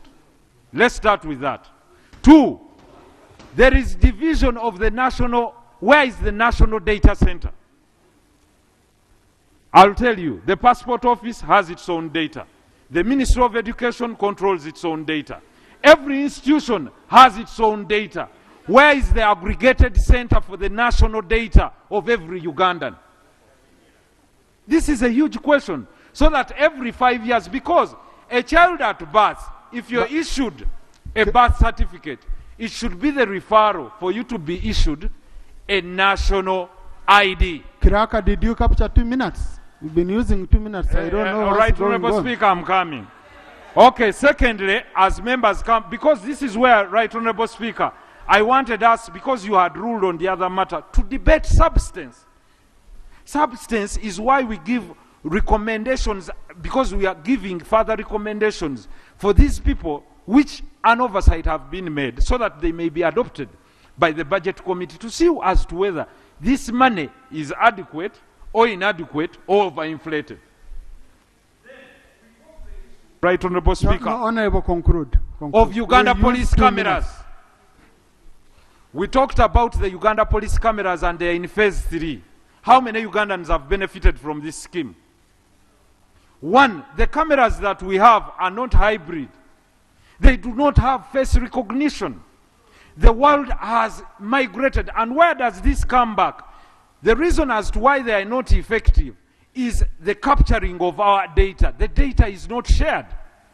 Because the issue is that if the camera can get the face of Honorable Nachikongoro, it should be able to correlate with the national database to show that this is Honorable Nachikongoro. But the cameras being procured are not the ones that have technology that is correlated with the face recognition. That is why they will come back here after 4 years and you'll be buying more cameras and replacing cameras.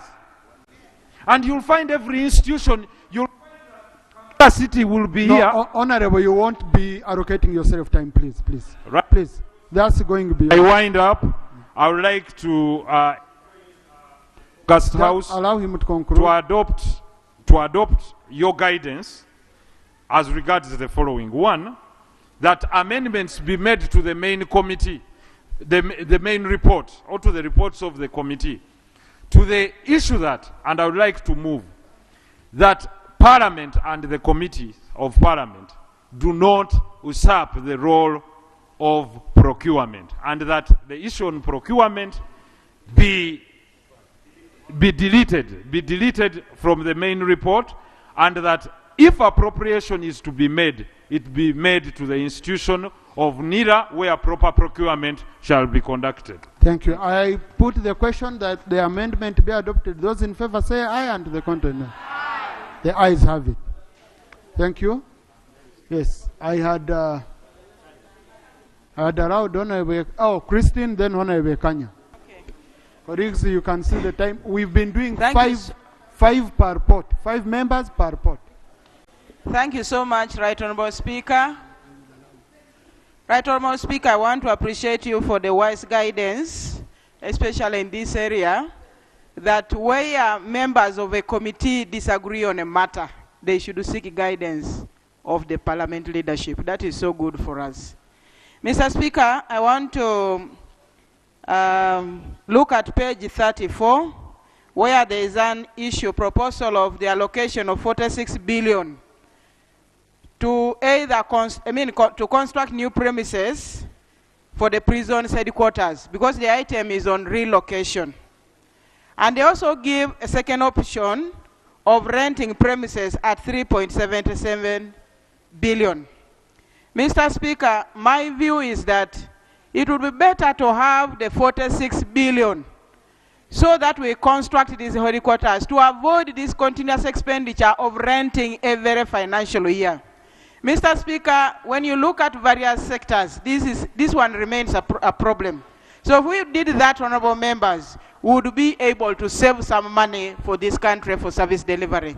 And also, Mr. Speaker, I expected to see something, some allocation to cater for the construction or improvement of accommodation facilities for the police. Mr. Speaker, if you visit many local governments, in this case like Kumi district, where the police are sleeping, Mr. Speaker, it is in a very terrible mess. So I expected this, at least this financial year. Let us try to identify and allocate some small money so that the renovation or rather construction of accommodation facilities for the police can be done in a phase. Thank you. Yes, Honorable Kanya. Thank you very much, Honorable Speaker. Honorable Speaker, I want to thank the committee and the minority, the chairperson and the members. Honorable Speaker, worldwide, government has moved away from looking at only salary for security personnel. Every day I walk in the street, meet security personnel. In other countries, including South Africa, security personnel have compulsory free education for their children, compulsory health insurance for their children. I expected this in the report. Once you provide an armed officer, a police officer, a prison officer with free education for their children from primary to university, they will protect our country. This needs to be adopted in this house, not only look at salary. You increase the salary of an armed officer, a police officer. When the officer dies, their children, their wives continue suffering. And therefore, Honorable Speaker, I beg to propose that in this year's budget, we need to put some money to take care of compulsory free education for the children of police officers, compulsory health insurance, and I expect the Prime Minister to take this. Lastly, Honorable Speaker and members, our report, because of time, Honorable Speaker, we need to look at the Public Finance Act, our rules of procedure. We do not have adequate time to comply with the certain provision of the rules. Rules 149. The chairperson is supposed to provide budget for state enterprises and authorities for all entities that fall under the sectoral committee under the program. So that because these institutions are created by an act of parliament, they have a board, we have to approve their votes here. But if the committees don't provide for those items, it becomes very hard. They operate illegally outside the Public Finance Act, they collect money and therefore corrupt. Thank you. Yeah, but the money to the votes was read out clearly. That one was captured. What amount, both development and recurrent, they were clearly read out for each and every vote. That one I need to clarify. Yes, so, no, Joe and I had picked you earlier on. The ones I picked earlier on, I will not. Linus and, now let me pick already. Me balance with gender. Amede. Honorable, you have an opportunity coming up, so I'm trying to see a world around more people. Thank you, Right Honorable Speaker. I would like to thank the committee for the report. My issue is on Uganda Police. Well, salary is okay. However, our police officers were last smart during the reign of General Kale Kaihura. But lately, you find that the budget allocated to them by the police authority does not cater for official uniforms. That's why you find that most of the police officers have uniforms that are worn out.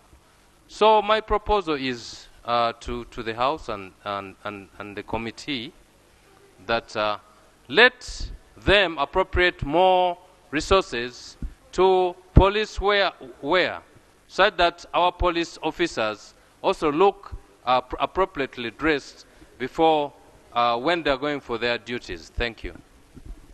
Thank you, Honorable Amede. Thank you, Honorable Speaker, and I thank the community for the report. I would like to draw the committee attention to the issue of community service. In my view, that amount is not justifiable unless the ministry realigns itself with the judiciary, because it's a cross-cutting issue. The level of implementation of that act, since the act was passed in 2002, has been very slow, and looks like there is no commitment to implement the Community Service Act. And yet it is very important, it would be of help to decongest the prisons. Because when they are sending people of better... Conclude, Honorable, conclude. The other issue is the security forces in up-country border stations. Whereas we pass money here, the ministry is not committed to improving the working conditions of these security officers at the border stations. They are few in numbers, they cannot sustain shifts, they are poorly accommodated, they don't have equipment to work, yet so many cars are here. For example, the police. There are so many cars crisscrossing the town, and yet those who need them to work don't have facilitation. Thank you. Thank you. Rob?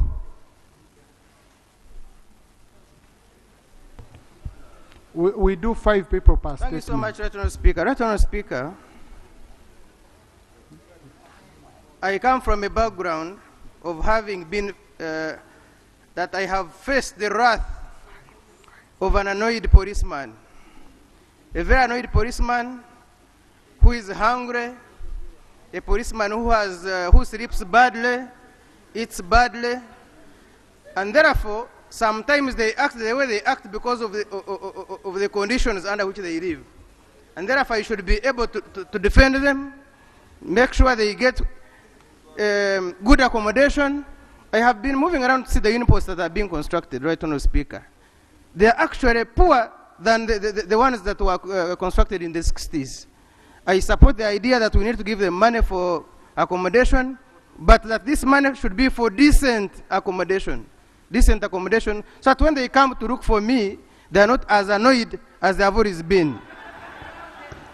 But to Right Honourable Speaker, we don't understand when someone tells you of an expired register. How does a register expire? You can upgrade it, and say we update it, but it doesn't expire. So where did it go? Did people die? Some of these things we don't understand. Or expired IDs. Right Honourable Speaker. Some people watch us speak and they say, but these members of parliament of ours, why do they agree with some of these embarrassing statements from some of these entities?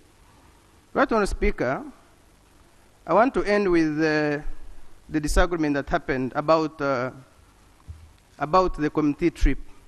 Now that it has been established that the chair sought permission from Parliament, and you okayed it, and you have just said you did, I think even that has to be, should be also removed, because it stands on you, the chair, on the record, and since the speaker has okayed it, I think that one should be removed from the record. I want to thank you. Thank you. I put a question that the amendment proposed by Honourable Mwijuche be adopted. Those in favor say aye, to the contrary nay. The ayes have it. Thank you. Honourable Minister? No, Honourable Chair. Oh, Honourable Murimba. Yes.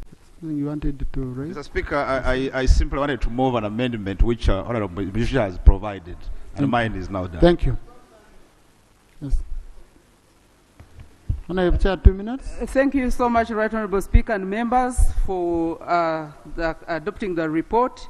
I just wanted to make clarification. We've not yet adopted, Honourable. I haven't put a question. Okay, for debating the report. However, on the issue of expiration of IDs, it is 10 years. And the fact that they want to add new features, that's why they want to do mass renewal. Iris and all those that have not been let the minister come and the minister will come and make further explanation. Yes. That part. Yeah, and the issue of cameras, in the report we have said that the third phase, it should be halted until an audit is done. The education of children, whatever soldiers, we shall continue pushing for it. And the president himself committed and said that he wants even establishment of institutions for children of soldiers. Yes. Thank you. So, Honourable Minister.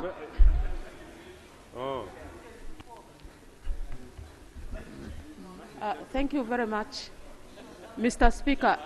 Mr. Speaker, already we have free education for the children of the soldiers, at least from primary up to the secondary.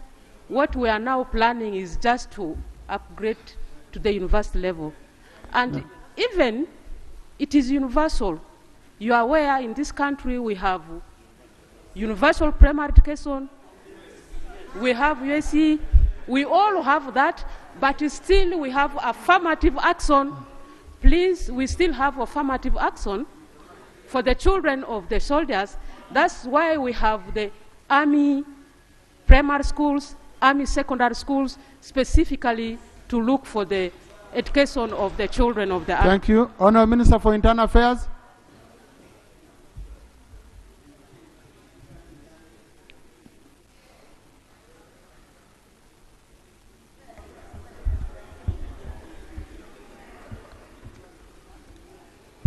Right Honourable Speaker and Honourable Members, I will go through a few of the submissions of members, starting with especially the divergences in the report.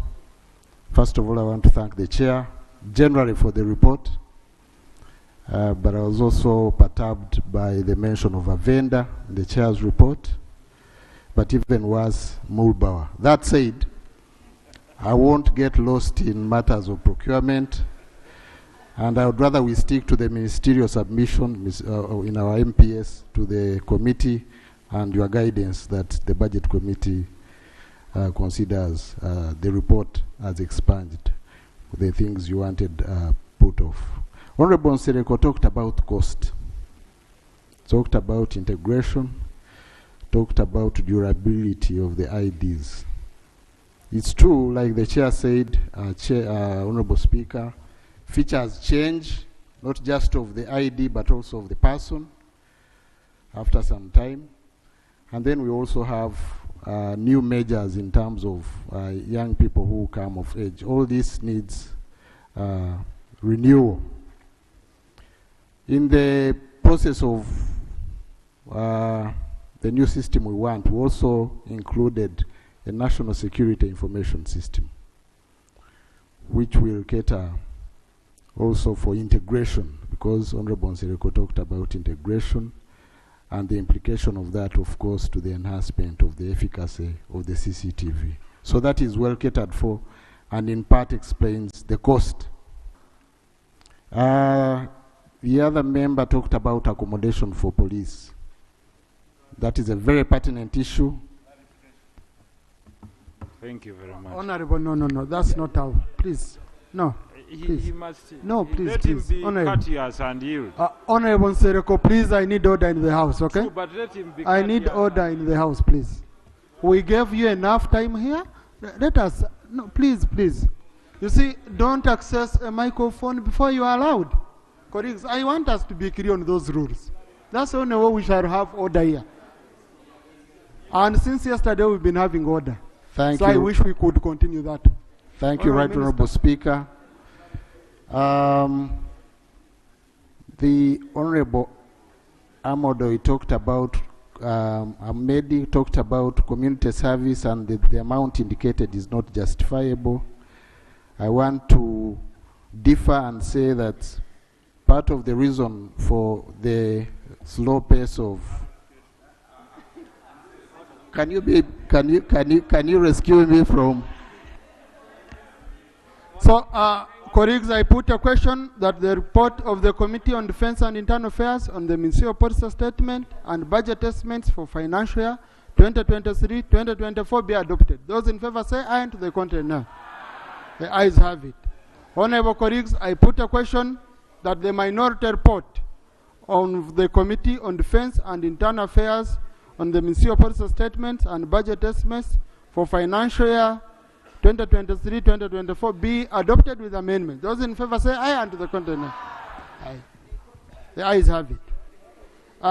The two reports are referred to the Committee on Budget for processing, consolidation, and members of the Budget Committee, I'm not giving you priority at this stage because these reports are coming to you. Okay? So for you, at least you have an opportunity. When I have space, I will allow. But when you see me not picking you, you know it's because I know you have an opportunity. Next report. Consideration of the reports of the Committee on Foreign Affairs on the Ministerial Policy Statements for the financial year 2023-2024. Chair, Committee on Foreign Affairs, 15 minutes.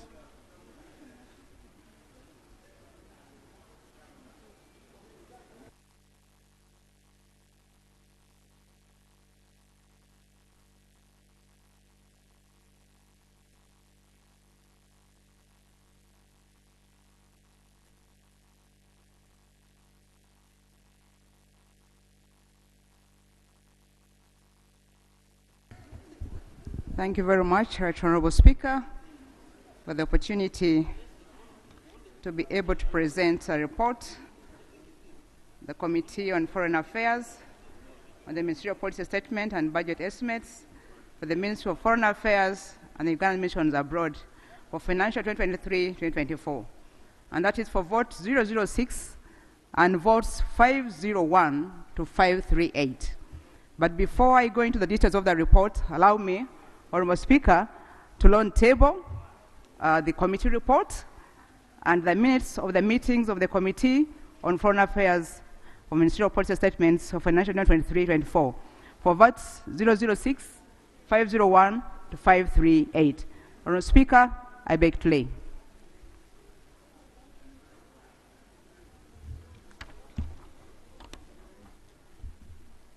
Honorable Speaker and colleagues, allow me at this very moment to inform this House that this very sector is very unique from the rest of the sectors. And therefore, I would request that you allow me give a brief introduction of what we are dealing with. Yes, on the 14th of March of this year, the ministerial protest statement for the Ministry of Foreign Affairs, vote 006, and the missions abroad for votes 501 to 538 were laid on the table and subsequently referred to the Committee on Foreign Affairs for scrutiny. Likewise, on 29th of March 2023, the alternative policy statement for foreign affairs for financial for 2023-24 was laid on table and subsequently referred to the Committee on Foreign Affairs for scrutiny. The mandate of the committee. Rule 189A and Rule 187K of the Rules of Procedure of Parliament, respectively, mandate the Committee on Foreign Affairs to examine and comment on policy matters affecting the ministries covered by them, to cover missions abroad, and cover bilateral, multilateral, and intergovernmental relations. The committee considered the ministerial policy statement for the Ministry of Foreign Affairs, comprising of the ministry headquarters, that is vote 006, 36 diplomatic missions, and 2 consulates. The mandate of the ministry is to implement. Honorable, I beg you don't go into that. Go to observations and recommendations so that you have time to debate your point. Honorable Speaker, I want to thank you so much for that guidance. But there's something very specific I'd like to inform this House. In 15 minutes, I'll cut you off. So it depends on how you want to use your time. This committee was informed that the Ministry of Foreign Affairs has a draft foreign policy dating back to 2008, which is currently under review in Cabinet because the draft was not aligned to the current public policy development guidelines and format. 2, the draft was not informed by regulatory impact assessment, which is currently a requirement for all policy proposals to be passed. And then 3, there are gaps such as problem statement, linkage to existing frameworks, strategic direction, strategic interventions, and priority areas which were not considered in the previous draft policy of 2008. It should be, however, noted that the foreign policy is still in draft form. In absence of the foreign policy, Uganda's foreign diplomatic interactions and relations are guided by strategic objectives which were approved by the Uganda National Planning Authority and which are detailed in ADP 3. And this can be looked at on page 2 of our report. The methodology is on 201, but unique to the rest of the entities, the Committee on Foreign Affairs was able to hold interactions physically, but also via Zoom, because it was not possible for us to interact with all the 39 votes physically here. So we deemed it very important that we interface with them over Zoom. But however, there are challenges that we encountered while executing this mandate through virtual meetings, through the heads of missions and accounting officers are highly inconvenienced because meetings are sometimes held outside official hours in different time zones. And the deliberations are also many times affected by internet or network connectivity interruptions. I felt I needed to bring out this one very clearly because it informs also the budgeting process. The performance of the committee, that is page 3. The committee observed that over the years, the Ministry of Foreign Affairs has been at the home and epitome in promoting and protecting Uganda's image abroad at high-level international events and at least 1 year. It has overwhelmingly promoted Uganda's economic and commercial diplomacy abroad, although it has also done this a lot of financial difficulties. As a result, Ministry of Foreign Affairs has registered the following achievements that demonstrate that it is a productive and not a consumptive government sector. And this is proved because when you look that in the last 3 years, the Ministry of Foreign Affairs through its missions, has contributed to Uganda's non-tax revenue, leading to a total of 10 billion 890 million shillings, as indicated in Annex 3 of our report.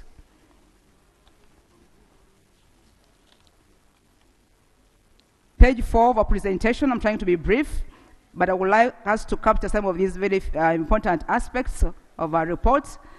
When it comes to cooperation assistance and framework, our mission sourced 381 scholarships in various academic fields, and this has been able to impact our young people. Resource mobilization. Between financial year 2020 and 2021, as I've already stated above, that the docket was able to mobilize NTR, which was able to have a lot of impact in our coffers as government. We'll go to page 6, 3.0, half-year budget performance of the ministry and the missions during financial year 2023. Ministry of Foreign Affairs Headquarters, half-year budget performance. The approved budget is 38.01 billion shillings. The released budget by end of quarter 2, 18.003 billion shillings. The amount spent by end of quarter 2, 10.162 billion shillings. And the percentage was 47.40%. And then the release spent was 49.90%. However, there are areas to international organizations, and this amount to 2.493 billion shillings as approved budget. What was released was the same amount. What has been spent, 2.419, and the budget released was 100%. By the end of the second quarter, 43.70% of the approved budget had been released to the ministry for expenditure. The ministry absorbed for 9.9% of the released funds during current financial year. The committee was informed that the under-absorption is attributed to the following reasons. One, Honorable colleague, I begged you, I requested you as my colleague in the House. All chairpersons have been using 15 minutes.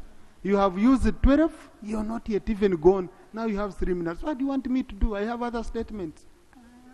Most obliged, Honourable Speaker. Let's go on recommendations, because the budget committee will only deal with finances. It won't deal with these other issues. Honourable Speaker, this very docket has got a number of challenges, and I request that the members can go ahead and recommend we read give them. you money or we don't. Under budget and here. The recommendations. The committee recommends that the government of Uganda should invest in the construction and acquisition of properties through mortgages for missions that are currently operating in rented premises, renovation of the existing but depleted properties, and development of the vacant plots of land. The development budget amounting to 237,837 million shillings should be considered to incorporate the security aspect of tightening security in London. An estimated 600,000 should be availed to cater for the head of missions accommodation during the period of the official residence are going to be under reservation. 5.0 was under compliance. We have the budget projection on page 11. Colleagues, I pray that you will go ahead and acquaint yourself with these figures. We have got table 5, where missions abroad aggregated budget production in the medium term. We have, however, critical and funded planned outputs for financial year 2023-2024, which I request, Honourable Speaker, you allow me read out, because these are very critical for the sector. The ministry, that is vote 006, requires 5.52 billion shillings, but what has been provided for is 0.97 billion, and the funding gap is 4.55 billion shillings. The justification to carry out commercial and economic diplomacy, regional and international peace and security, consular services, among others. We have got missions abroad. Travel abroad for missions has been given 0 shillings. We're talking about travel for missions abroad and Ministry of Foreign Affairs.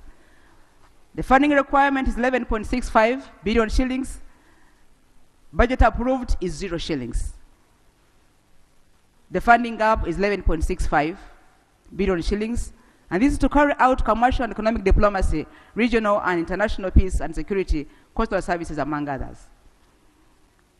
This docket of foreign affairs and its missions has got 11 JPCs on political and economic cooperation convened and or participated in DRC, Ethiopia, Egypt, Algeria, Nigeria, South Sudan, Tanzania, Kenya, Rwanda, and Burundi.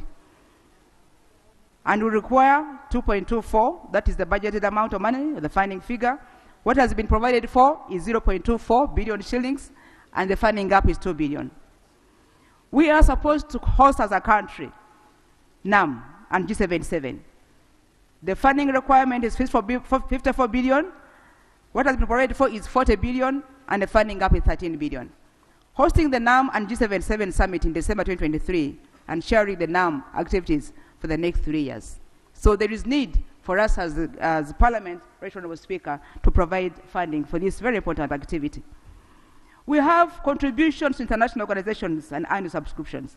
Right Honourable Speaker and members. The funding requirement for this activity is 32.36 billion shillings. But what has been provided for is only 6.36 billion shillings.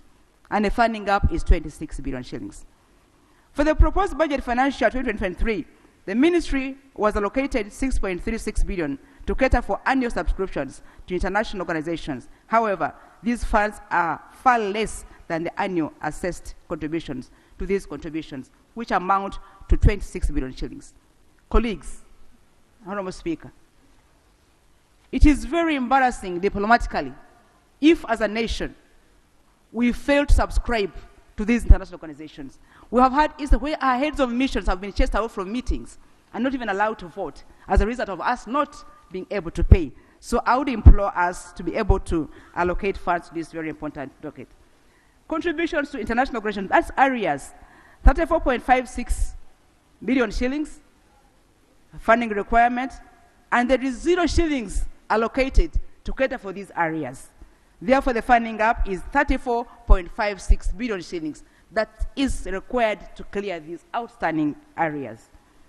Have Peace and Security Council of the African Union in Addis Ababa, and you'll be aware that Uganda was elected to the Peace and Security Council of the African Union, AU-PCC. Accordingly, HE the President directed the Honorable Minister of Finance, Planning and Economic Development, consequently, and directed to provide 1 billion to the mission in Addis Ababa under financial year 2023 budget for facilitate the activities of Uganda's membership to this very important docket. However, this was not done and has left the mission struggling financially. And yet we are the chairperson of this very important activity. Uganda Consulate in Mombasa, 8.15 billion required, but only 4 provided. Right Honourable Speaker. There is a funding gap of 3.85 billion shillings. To cover the whole amount for the construction of both Chancery and the staff quarters, this is mainly to avoid a situation where the project will stall midway for lack of funds, yet this would be a violation of the building regulations in the Municipal Council of Mombasa and could lead to the cancellation of the building permit. So the committee requires, or rather prays that this is considered. Uganda Embassy in Saudi Arabia, Riyadh, requires 2.0 billion shillings. What has been provided for is 1.1 billion. And this is to provide consular support to more than 250,000 Ugandan workers in countries of accreditation and facilitate engagements with other countries of accreditation to sign bilateral labor agreements. Participation of the ministry in IGAD, ICGLR, AU, ESC, COMESA, NBI, meetings and UN systems where important decisions are made. 0.85 billion shillings was required, but what has been provided in the budget is 0.15, causing a difference of 0.70 billion as gap. Facilitation to participate in regional and international organizations provide and support Uganda's interests. If we would not do this, then our interests as a country are going to be defending the country position before the Human Rights Council in Geneva. Honorable Speaker and members, we required 0.06 billion shillings, but 0 shillings has been allocated to this very important activity. And we require to participate and defend Uganda's position in Human Rights Council. It is imperative for projecting Uganda's image abroad. And our presence and visibility at all times is very crucial, Right Honorable Speaker. As a country, through our missions, we have got 30 bilateral meetings on Uganda's strategic interest on matters of regional peace and security convened and participated in DRC, as mentioned before, and 0.33 billion shillings is required, but 0 shillings has been provided for. And therefore, there is a funding gap of 0.33 billion shillings. Thank you. Chair, go to the supply table. I've waited enough. Page 21. The rest will be captured because the whole report will go to the budget committee and you will reappear. Honorable Speaker, I really want to appreciate your guidance, but we are looking at a docket with 38 Chair, votes, go to the 21 supply table. supply figures. Yeah. The committee recommends that funds be supplied to the Ministry of Foreign Affairs and missions abroad as follows. Ministry of Foreign Affairs, Headquarters, vote 006, recurrent budget draft, estimates 29 billion 511 million 234,000 shillings, and development budget is 120,000 million shillings. The missions abroad recurrent budget is 180 billion shillings, 180 billion 148 million 845,000, and development budget is 52 billion 888 million shillings. In summary, Honorable Speaker, the Committee on Foreign Affairs would like to assert that this report presents in part a grim narrative of the challenges that the sector is grappling with. First of all, the sector faces the challenge of being categorized as consumptive rather than productive, and yet from objective analysis, we have gained huge trade volumes accrue to this country as a result of the tireless efforts of our missions abroad. This report demonstrates a good measure the challenges that sector faces through drastic budget cuts on the core activities that drive our missions abroad. These include the critical priorities like travel abroad, promotion of economic and commercial diplomacy, and capital development. Thank you, therefore, Chair. as a committee, would like to marshal the support of this House, Honorable Speaker, towards this sector that in the face of Uganda abroad should be saved. Thank you. Honorable colleagues, when Thank you you want very my much, support, you Speaker, listen to me. and I really want to thank you so much. Thank you so much. Thank you. Now, colleagues, committee chairperson is coming. You see, let me tell you, all these details you're giving here are so critical in the budget committee. Here you're just on plenary. We are just giving advice. It goes to the budget committee. So, and I have a deadline of tomorrow. If I didn't have a statutory deadline, I would have given you all this time. So even me, my hands are tied. I'm sorry for harassing you, but my hands are tied. So I open up the debate. 5 members. Yes. I would start with Honorable Jakatonda. I pick Honorable Cecilia Ogwara. I pick Honorable Musana. I pick, I pick Honorable Katabazi. I'm remaining with 1 member. No, I'm picking, no, Chair Agenda, you're going to be presenting a report, so you'll have an opportunity to speak. I'll pick Queen. Honorable Florence Aki. Thank you, Right Honorable Speaker. And I want to thank the chairperson for the report. Procedure under what rule? According to our rules of procedure. No, please. Rule 78, sub rule 4 says you recite the rule. So, Honorable, go on. Thank you, Right Honorable Speaker. 2 minutes each. And the chairperson for the report. Right Honorable Speaker, I think the key issue, especially on economic diplomacy, is very important. But I would like to request that we are cognizant of what we need to really do on this area. One, emerging markets. This could actually be able to absorb our aspect of export-led growth. Right, Honorable Speaker, countries are now, economies are developing because of what they export. But for us, we are basically consumers of what we don't produce, and we don't actually sell through with what we produce here in the as a country. For example, now when you look at countries like Vietnam, in one crop, cashew nut, they are producing 450 metric tons and earning 3.2 billions US dollars, which is about 12 trillions. So, Honorable Speaker, these embassies should now refocus, rethink the strategy, and ensure that we have a very full catalog which shows really what we can actually sell in these countries. And then these embassies require affirmative action in terms of funding. For example, when you look at the Saudi Arabia, we need really to have attaches. I think this policy statement could actually talk volumes in this.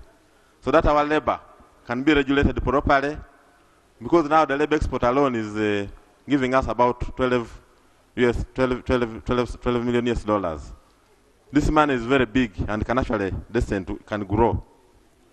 Right, Honorable Speaker, when we do this, I think we can develop our economy. Because right now, when you compare with our neighboring country, Kenya, they are earning, their GDP is at 87.9 billion US dollars, whereas Uganda is still at 27.5 billion US dollars, 59 billion US dollars, 49 billion US. Thank you. Next. Colleagues, I picked you. Honorable Katabazi. Thank you very much, Right Honorable Speaker. And I would like to thank the chairperson for the report. Right Honorable Speaker and the chairperson, I think we should really stress the point of training people who are professionals in diplomacy. We should allocate money for that, because at the moment, most of the people who are appointed to head these missions have failed to get their mandate of the people, maybe in some constituencies, but now are given the mandate of the entire country to represent a country, because normally they are just awarded by maybe somebody has failed somewhere, and then the president says, you be the ambassador. So now the problem we are facing is that these people don't know anything about diplomacy. But so we are all candidates, honorable.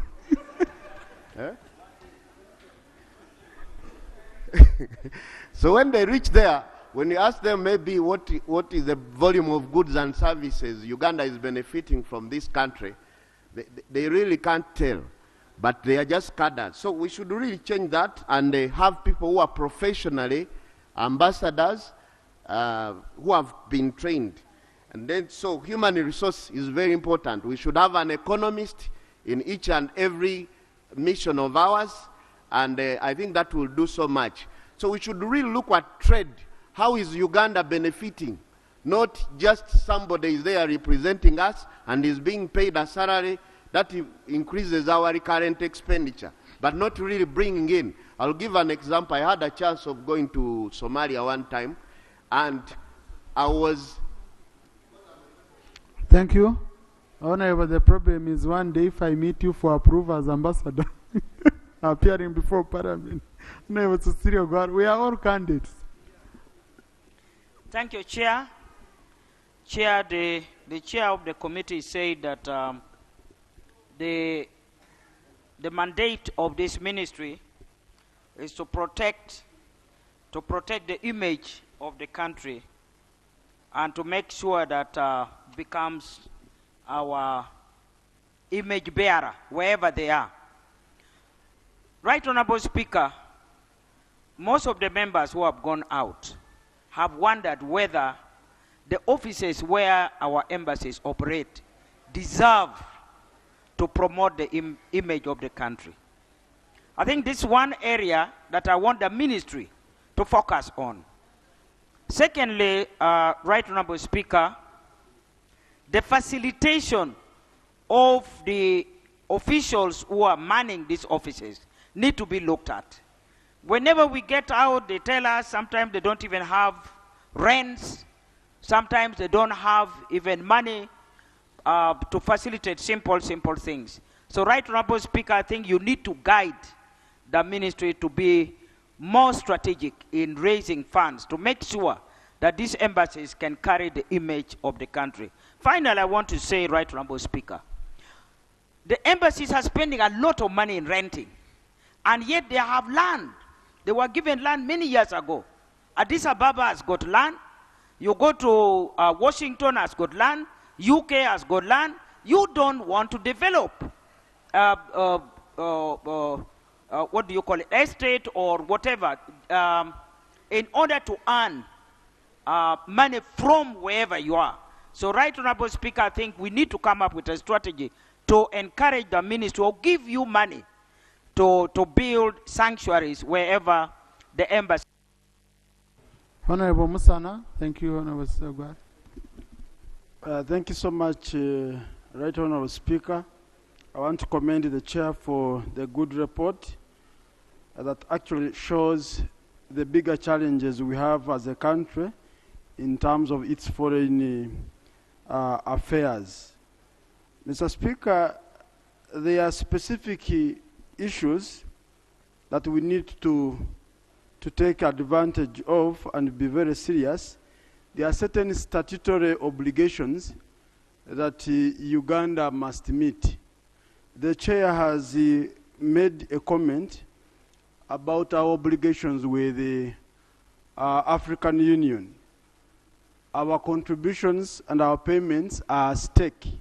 If we do not meet these payments, Uganda will not be seen as a serious country. And we are talking about building the image of Uganda. How are we going to build the image of Uganda without meeting those statutory obligations that make Uganda a serious country? Remember, these are under treaties, they are under protocols that we must honor. Sort of it, Uganda is at stake.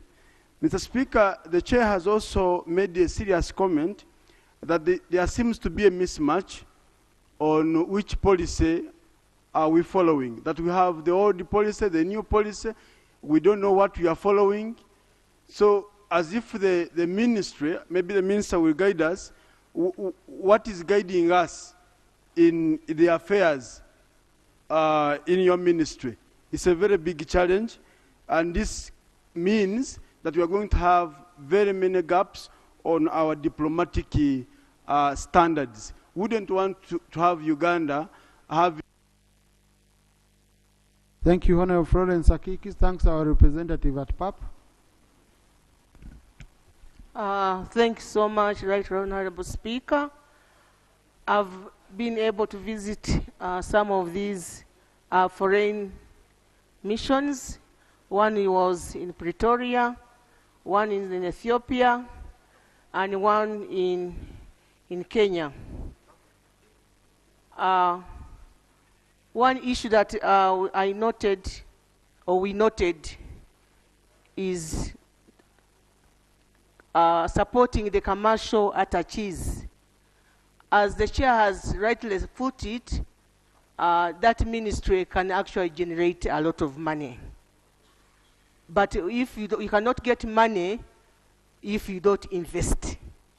And therefore, Right Honorable Speaker, we need to put in some capital to these foreign missions so that they can generate money. For example, they can have exhibitions to show what Uganda has, the tourism potentials, then we can get more tourists coming to Uganda. So the Foreign Affairs Ministry can actually do a lot of PR and also generating money. Secondly is the human resource. Some of these missions have skeleton staff, and therefore becomes very difficult to handle some of these the duties they are supposed to do. Then there are some missions that generate income, for example, through rent, like Kenya.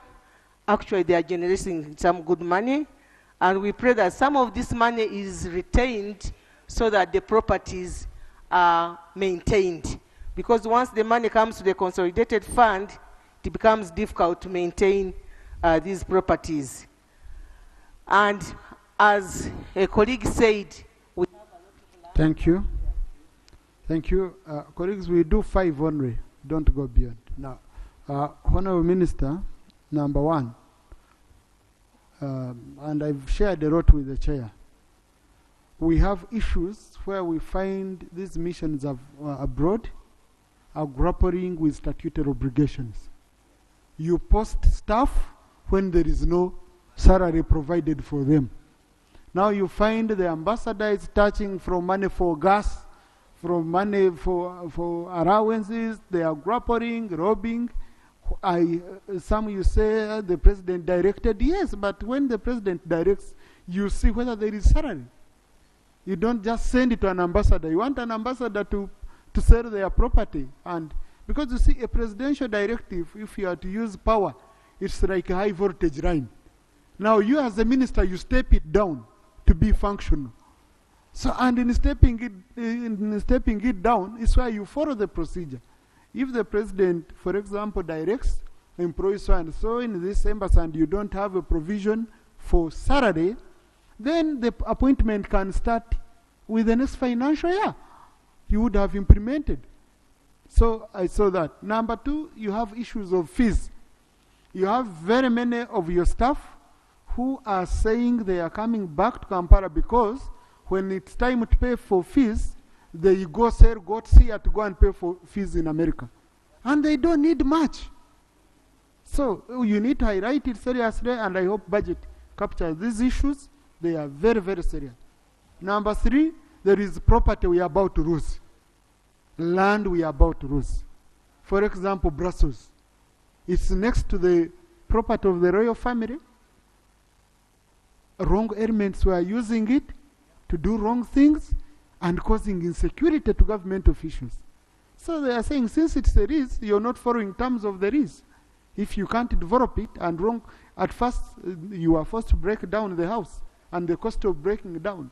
You have designs, you have everything ready, but we are not building.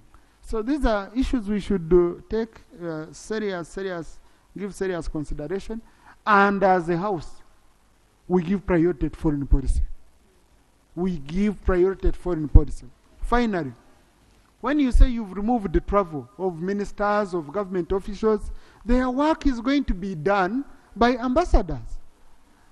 You cannot believe you post an ambassador who is in charge of 7 countries, and he cannot go to even present credentials. And then I was in Maputo, where I engaged some of the senior government officials, and they said, but it seems you downgraded our diplomatic relationship because we don't have any other ambassador. You removed the other one, this one has never. When asked the ambassador, no budget for presenting credentials. Honorable Amoru has just presented credentials in Namibia after spending near a year in Pretoria. So, I mean, the one of Australia has just presented in New Zealand. So we have commit on budget, we have to look at these issues seriously. Minister of Finance, we have to look at these issues seriously. Honourable Minister.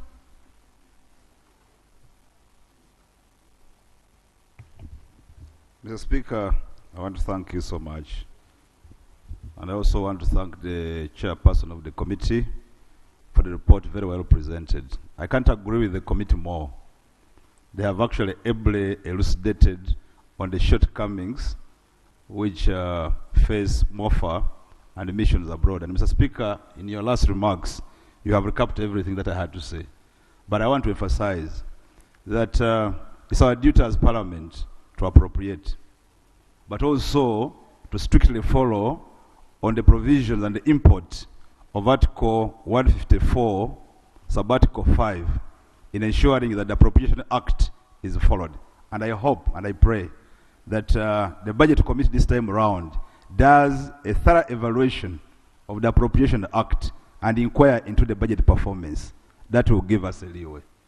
Mr. Speaker, I also want to hasten to add that our NDP3 highlights investment in production to increase GDP so as to deal with the debt to GDP ratio, which we are grappling with.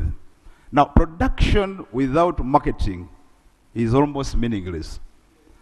Mr. Speaker, if we don't focus on attracting our commodities into the high-end markets, we will not redeem our GDP, our debt to GDP burden. Our priority as Minister of Foreign Affairs has been to promote commercial and economic diplomacy. And dividends speak for themselves if we had time to elucidate. However, we have not performed up to expectation because of non-releases. Like you have seen the chairperson presented here in that schedule. The performance was almost 42% recurrent. Mr. Speaker, I pray that when we interface with the budget committee, maybe we will leave this time to the expectation of what you have already do this evening. But we are committed, and permit me just say one example, Mr. Speaker. In our engagement in commercial and economic diplomacy in the Republic of Kenya, we took with us members of the private sector foundation, and we came along one entity which is a juice processing industry in Kenya, which had apparently closed on account of lack of supply of raw materials. One of the businessmen took an opportunity and he signed an MOU to supply pineapples. And the requirement is that he supplies 20 tons of pineapples every 1 week. As we speak now in the country, Mr. Speaker, I would like to invite members who have pineapples grown in their areas to approach Foreign Affairs. We link you to the market. We actually right now have a shortage of pineapples. Mr. Speaker, in our engagement with the Republic of Algeria, we have managed to secure a market of powder milk on quota tax-free up to US dollars 500 million. Our internal capacity, production capacity of all the plants that we have is only up to US dollars 100 million. So we are really doing great. We'll call upon the support of this House that we can get there. Thank you. Honourable Minister, would you love to comment on what I asked for yesterday, the post-Cotonou agreement? I did cross-check. There was a resolution of the EAC member countries to sign jointly the EAC-EU Cotonou agreement. However, Uganda, on thorough scrutiny, had reservations and did not initial. I have been briefing the mover of that requirement. I am yet to find the text which we shall be tabling here. But the crux of the matter is that Uganda did not initial. Just like Uganda has moved out of ICAO, International Coffee Organization, on account of the imperialist formation of those organizations, which does not deliver Uganda in terms of growth. Thank you. Honorable, I think I'll make it very easy for you. I'll assign Honorable Pio to link up with you. I read the delegation to OACPS. Okay? I'm the leader of the delegation. We were given a list, and Uganda was included among the countries that signed. That's number one. Number two, in Africa, the country that refused is South Africa, and it withdrew. Okay? And the only reason as to why it's now not yet fully signed is because of Hungary, a European country which has blocked the EU side. So I really, Honorable Cecilio Guara and Honorable Opio, kindly link up with the Minister on my behalf. We will even provide you a copy because we are officially given a copy as representatives.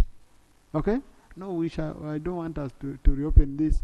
So, and then on Tuesday, I will request you formally do a statement, whether 1 page or what, it goes on record, so that when we go back to Brussels, we present it. And we say this is what our minister presented. Because they are saying we signed. Okay? Thank you, honorable colleagues. I now put the question that the report of the Committee on Foreign Affairs on the Ministerial Policy Statement and budget estimates for the Ministry of Foreign Affairs and Uganda's missions abroad for the financial year 2023-2024 be adopted. Those in favor say aye, and to the contrary nay.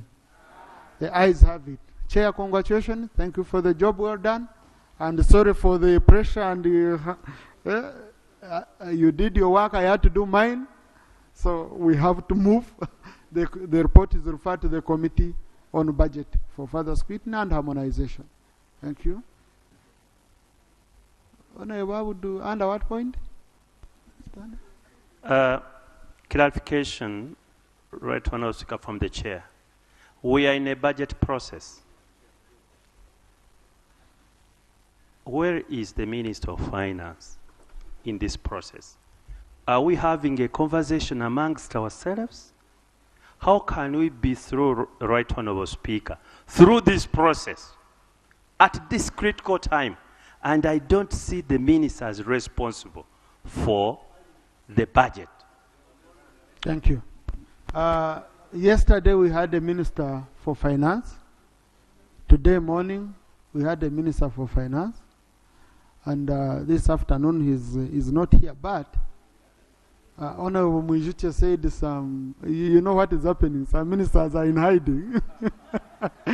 You might see them coming to Honorable Katuntu for services. But since the minister is going to interact with the budget committee on the same, and the Prime Minister is here, so we focused on sector ministers.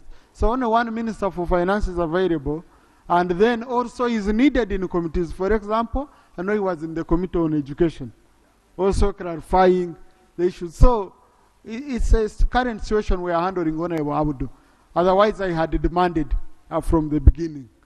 But you know the situation. Next statement. Procedure. Yes, Honorable Kanya. Thank you very much, Honorable Speaker. Honorable Speaker, rule. This time I'm not requiring you to refer to them. Thank you. Rule because you hired Honorable Kino Jara. No, Rule 204, Sub-Rule 8 and 9. Honorable Speaker, if you do read and you guide us when we can invoke it at what level. Thank you.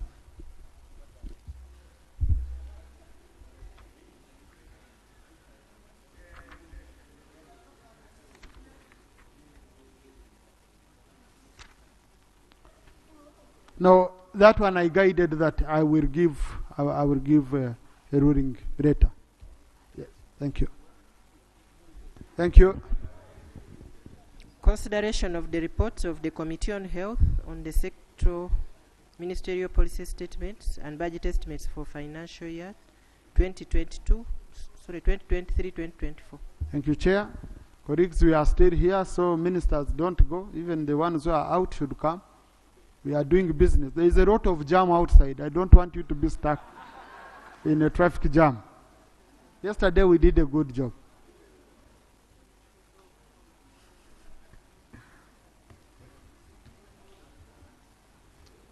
Chair, 15 minutes strictly. Thank you.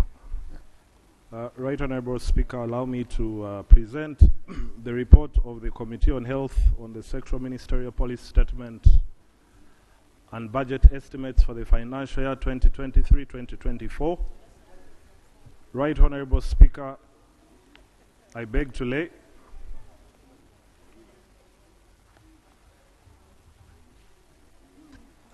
Right Honourable Speaker, allow me.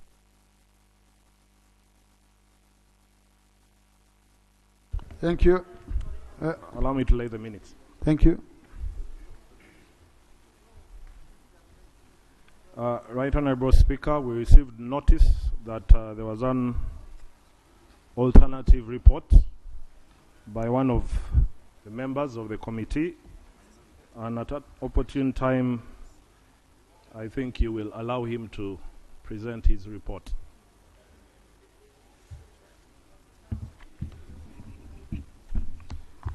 Right Honourable Speaker. Have you read the copy of the report? Yes. Good. Thank you. And the minutes captured. I hope the minority is attached onto the main report. Yes, Right Honourable Speaker. Thank you. Right Honourable Speaker, the health sub-program has 29 votes, so you'll allow me to cruise through and slow down where I think we need some more clarification and more explaining. There has been a decline from 7.3 of the health sub-program budget in relation to the total budget to 6.5. 6.5%.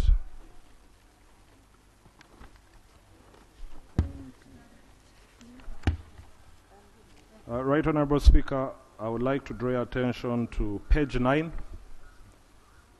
There is a table 3.2 which shows the overall health sub-program budget for the financial year 2023-2024.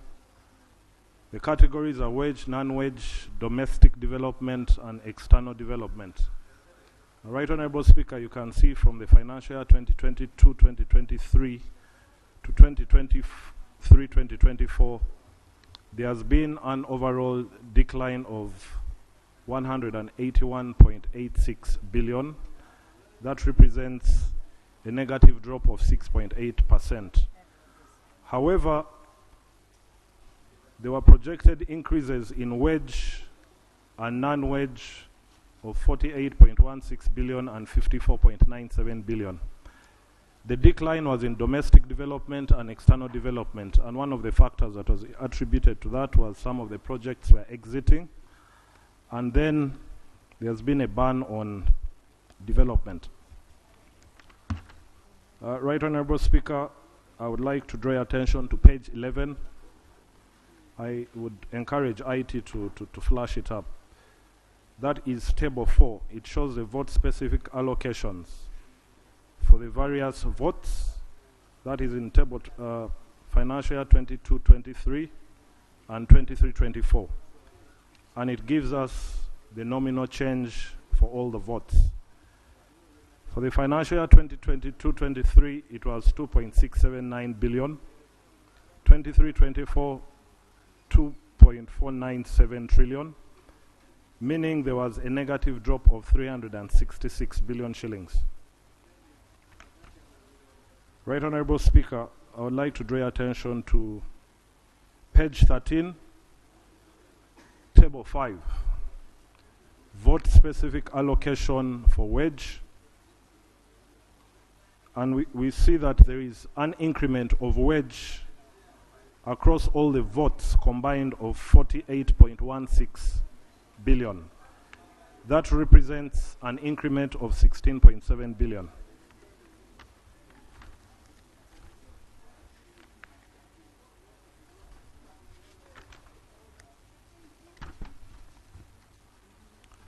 Right Honourable Speaker, I would like to go to the committee observations and recommendations. Under Ministry of Health, there have been health budget cuts to the tune of 181.86 billion. Right Honourable Speaker, the committee recommends that Parliament reverses the proposed cuts under non-wage amounting to 75.4 billion and adequately provides for resources to facilitate provision of subventions to the affected services in order to avoid a likely crisis during budget implementation in the financial year 2023-2024. Right Honourable Speaker, there is an annex attached, Annex A, which shows the subventions that were affected. I would like to draw your attention to Annex A. But among them, Right Honourable Speaker, is allocations to private not-for-profit hospitals.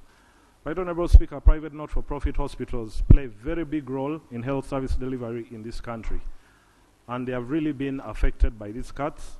So I would really want the budget cuts to be restored. There's been a budget cut, Right Honourable Speaker, to Uganda Red Cross Services. Right Honourable Speaker, Uganda Red Cross Services is usually a first responder whenever we have emergencies. They're also involved in blood recruitment drives. And we foresee a situation where it's going to make an already bad situation of the inadequate blood in the country worse. Right Honourable Speaker, I would like to draw your attention to Table 12, which shows staffing levels for the newly elevated hospitals. On page 26, there is an inadequate budget provision for wage, and this cuts across all hospitals to the tune of 40.78 billion. Right Honorable Speaker, Table 12 singles out the regional referral hospitals of Entebbe, Kayunga, Yumbe, Kawempe, and Chirudo, where it shows the positions filled at 28%, 24.7%, 23%, 33%, and 35%. If I singled out Kawempe, they deliver between 60 to 100 babies per day, and their staffing is at 33%. So, Right Honorable Speaker, it was our humble wish that these wage percentages are increased to up between 65 and 70%. That tantamounts to an increment of 40.78 billion shillings. Right Honorable Speaker, I would like to draw your attention to page 28, inadequate funding to support renovation and equipping of hospitals. The committee recommends bullet 1, an additional 24.1 billion should be provided in the financial year 23-24 to ensure the renovation and equipping of hospitals and health facilities to be fast-tracked as a means of decongesting regional and national referral hospitals to enable them provide the much-needed specialized health care.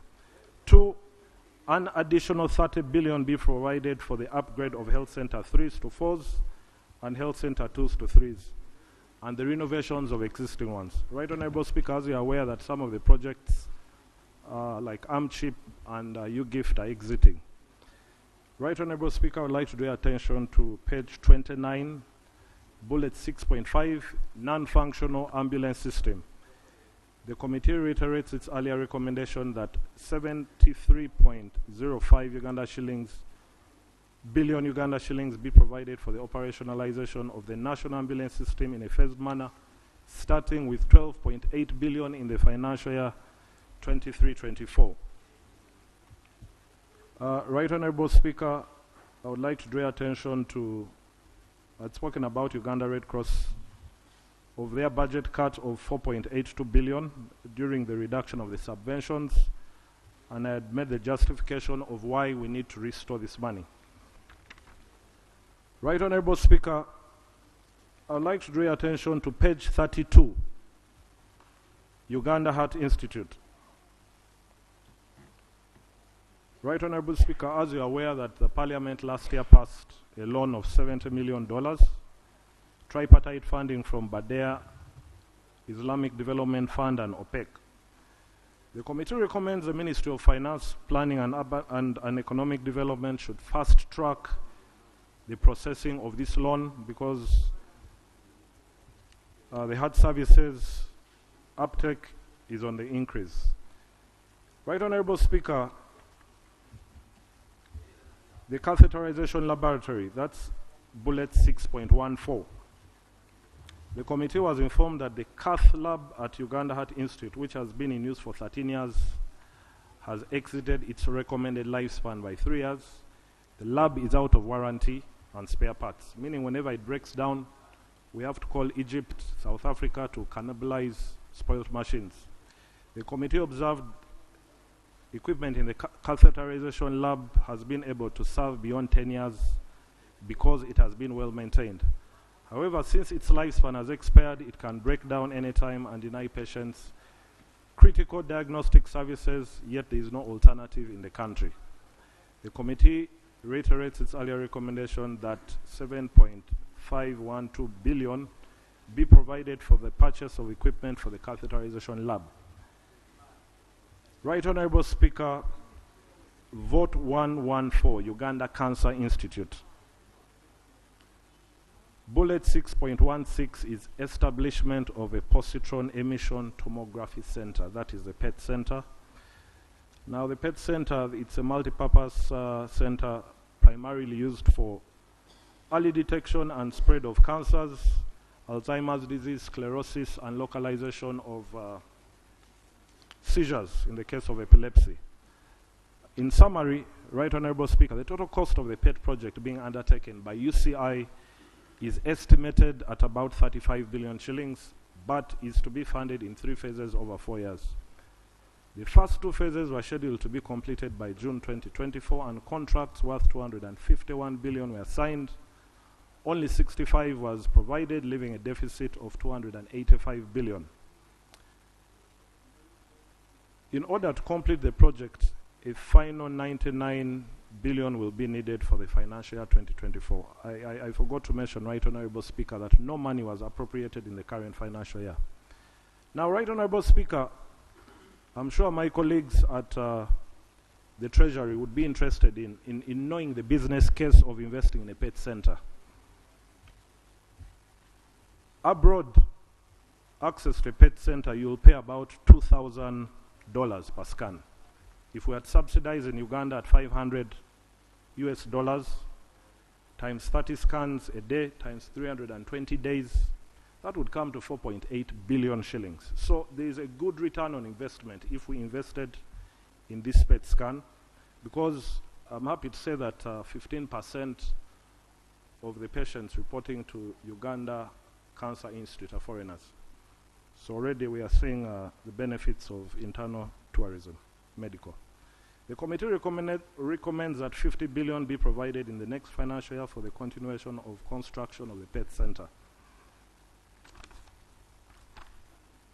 Bullet 6.17, inadequate funding for wage cancer medicines, operationalization of the Gulu Cancer Center. Right Honourable Speaker, as you are aware that the regional cancer center in Gulu is complete, but funds are needed for operationalization. The committee recommends a total of 28 billion be provided for medicines and sundries, 5 billion, wage shortfall for the regional cancer center in Gulu, 3.1 billion, bone marrow transplant facility, 15 billion, and non-wage for the regional center at 5 billion shillings for the financial year 23-24. Right Honourable Speaker, vote 116, that is on page 35, National Medical Stores. Bullet 6.1 is inadequate funding for essential medicines and health supplies. Now, Right Honourable Speaker, much as the NMS funding outlook for drugs looks healthy, of the 74 billion that was increased, it was broken down into as follows: 50 billion was for ARVs, and then 24 billion was for the health center 3s that had been upgraded under AMCHIP. There was no increment in other areas. So, Right Honourable Speaker, I would like to draw your attention to table 13, which shows the level of facilities, the need, what has been allocated, the funding gap, and the area highlighted grey is what the committee recommends. So for Health Center 2s, we recommend an additional 2 billion, Health Center 3s, 3 billion, Health Center 4s, 5 billion, General Hospitals, an extra 5 billion. You can't go into all those details. Thank you, Right Honourable Speaker. Yeah. Well guided. Right Honourable Speaker, therefore, the committee recommends that an additional 87 billion shillings be allocated to national medical stores to enable them buy supplies for essential medicines, laboratory reagents, anti-malarials, TB, immunization supplies, and so forth. Right Honourable Speaker, national medical stores should be given an additional 4.5 billion for procurement of a kit of 3 items. Those are glucometers, BP machines, thermometers for 3,000 health facilities. Right Honourable Speaker, this is only 4.5. Most of our health center 3s can't do blood pressure and glucose machines. And we are prone to collapsing whenever we're in our constituencies. Right Honourable Speaker, bullet 3. The stress that comes when we are in our constituencies. Please go on, Honourable. Right Honourable Speaker, 2.9 billion for the General Military Hospital in Bombo. The committee recommends 2.9 be provided to the General Military Hospital. It serves as a regional hospital for Greater Luweero and other districts. Right Honourable Speaker, Uganda Blood Transfusion Services, that is vote 151. This financial year has overshot, and I must commend them, their blood collection. They have outused their supplies, and this quarter, They do not have 9.4 billion to collect blood. There is inadequate budget for blood collection and processing commodities. The committee recommends that an increment of 10 billion be allocated to NMS for commodities for UBTS in order to increase blood collection. The appropriation is done to NMS to procure for them. Lack of funds for procurement of centrifuges. Right Honorable Speaker, the committee recommends 2.4 billion be provided to facilitate procurement of centrifuges in 6 regional blood banks across the country. These are responsible for cleaning and purifying the blood collected. National Referral Hospitals, vote 418, that is on page 40. Kawempe National Referral Hospital, there is need to overhaul the plumbing system and remodel at the hospital. Their plumbing system has given way, and since it's a twin hospital like the one in Chirudu, which overhauled, we think 1 billion, the committee reiterates its earlier recommendation that 1 billion be provided for the total overhaul of the plumbing system. Inadequate budget for essential medicine supplies. The committee recommends that an additional 1 billion be provided. Lack of budget for extension of medical gases. The committee recommends that 420 million be provided to Kawempe Regional Referral Hospital for maintenance of equipment and oxygen to the wards. Right Honorable Speaker, I would like to draw your attention to page 42, vote 417, that is Chirudu National Referral Hospital. Right Honorable Speaker, on page 43, there is inadequate funding to the burns and surgery unit. Now, Chirudu acts as the National Referral Center for Burns and Surgery. The committee recommends that 1 billion be availed to mitigate the shortfall for financial year 23-24. Right Honorable Speaker, bullet 6.33, insufficient budget for essential medicines, still at Chirudu. The committee recommends an extra 1 billion to be provided for essential medicines. Right Honorable Speaker, page 44, at the top is bullet 6.35, inadequate funds for decentralization of dialysis services. Right Honorable Speaker, I would like to thank the Parliament and the Budget Committee that last year 2 billion was allocated for decentralization of dialysis. And I'm happy to say, Lira, the dialysis is functional. We are rolling out to Hoima. This financial year, Right Honorable Speaker, the committee recommends 4 billion be provided to Chirudu to decentralize dialysis to Arua, Kawale, and Mbale. Right Honorable Speaker, vote 401, Mulago National Referral Hospital. Inadequate funding for essential medicines and health supplies, non-communicable disease services, and specialized services. The committee recommends that an additional 8 billion be provided for specialized units like maxillofacial, endocrine, neurology, gastroenterology, and so forth. And another 10 billion provided towards provision of essential medicines and health supplies and non-communicable disease commodities. It's quite common to go to Mulago these days and you're asked to buy. Inadequate staff accommodation, the committee agrees that 50 units should be completed immediately to house critical care workers, and the remaining 2 blocks of 50 units each be completed in the subsequent financial years. The committee recommends that an additional 8.5 should be provided in the financial year 23-24 to complete at least 1 block of 50 units. Lack of funds for commencement of kidney transplant services. The committee recommends that 1.5 should be provided to the National Referral Hospital to start kidney transplant services in the financial year 23-24. Inadequate funds for maintenance. The committee recommends that an additional 7 billion be provided for maintenance. You saw the headline screaming in Monday's Monitor. Right Honorable Speaker, I would like to draw your attention to page 47, bullet 6.4. Incomplete civil plumbing and sewerage, ICT and electric works. ROCO didn't complete the work for several reasons. The committee recommends that a total of 25.5 billion be provided to Mulago National Referral Hospital as a matter of urgency to fully operationalize it. Vote 420. Mulago Specialized Women and Neonatal Hospital. Right Honorable Speaker, I would like to draw attention to page 48, lack of funds for purchase of a lip machine. This machine helps in early treatment of cancer of the cervix, which is our #1 cancer amongst women. We have the colposcopy machines for detection. So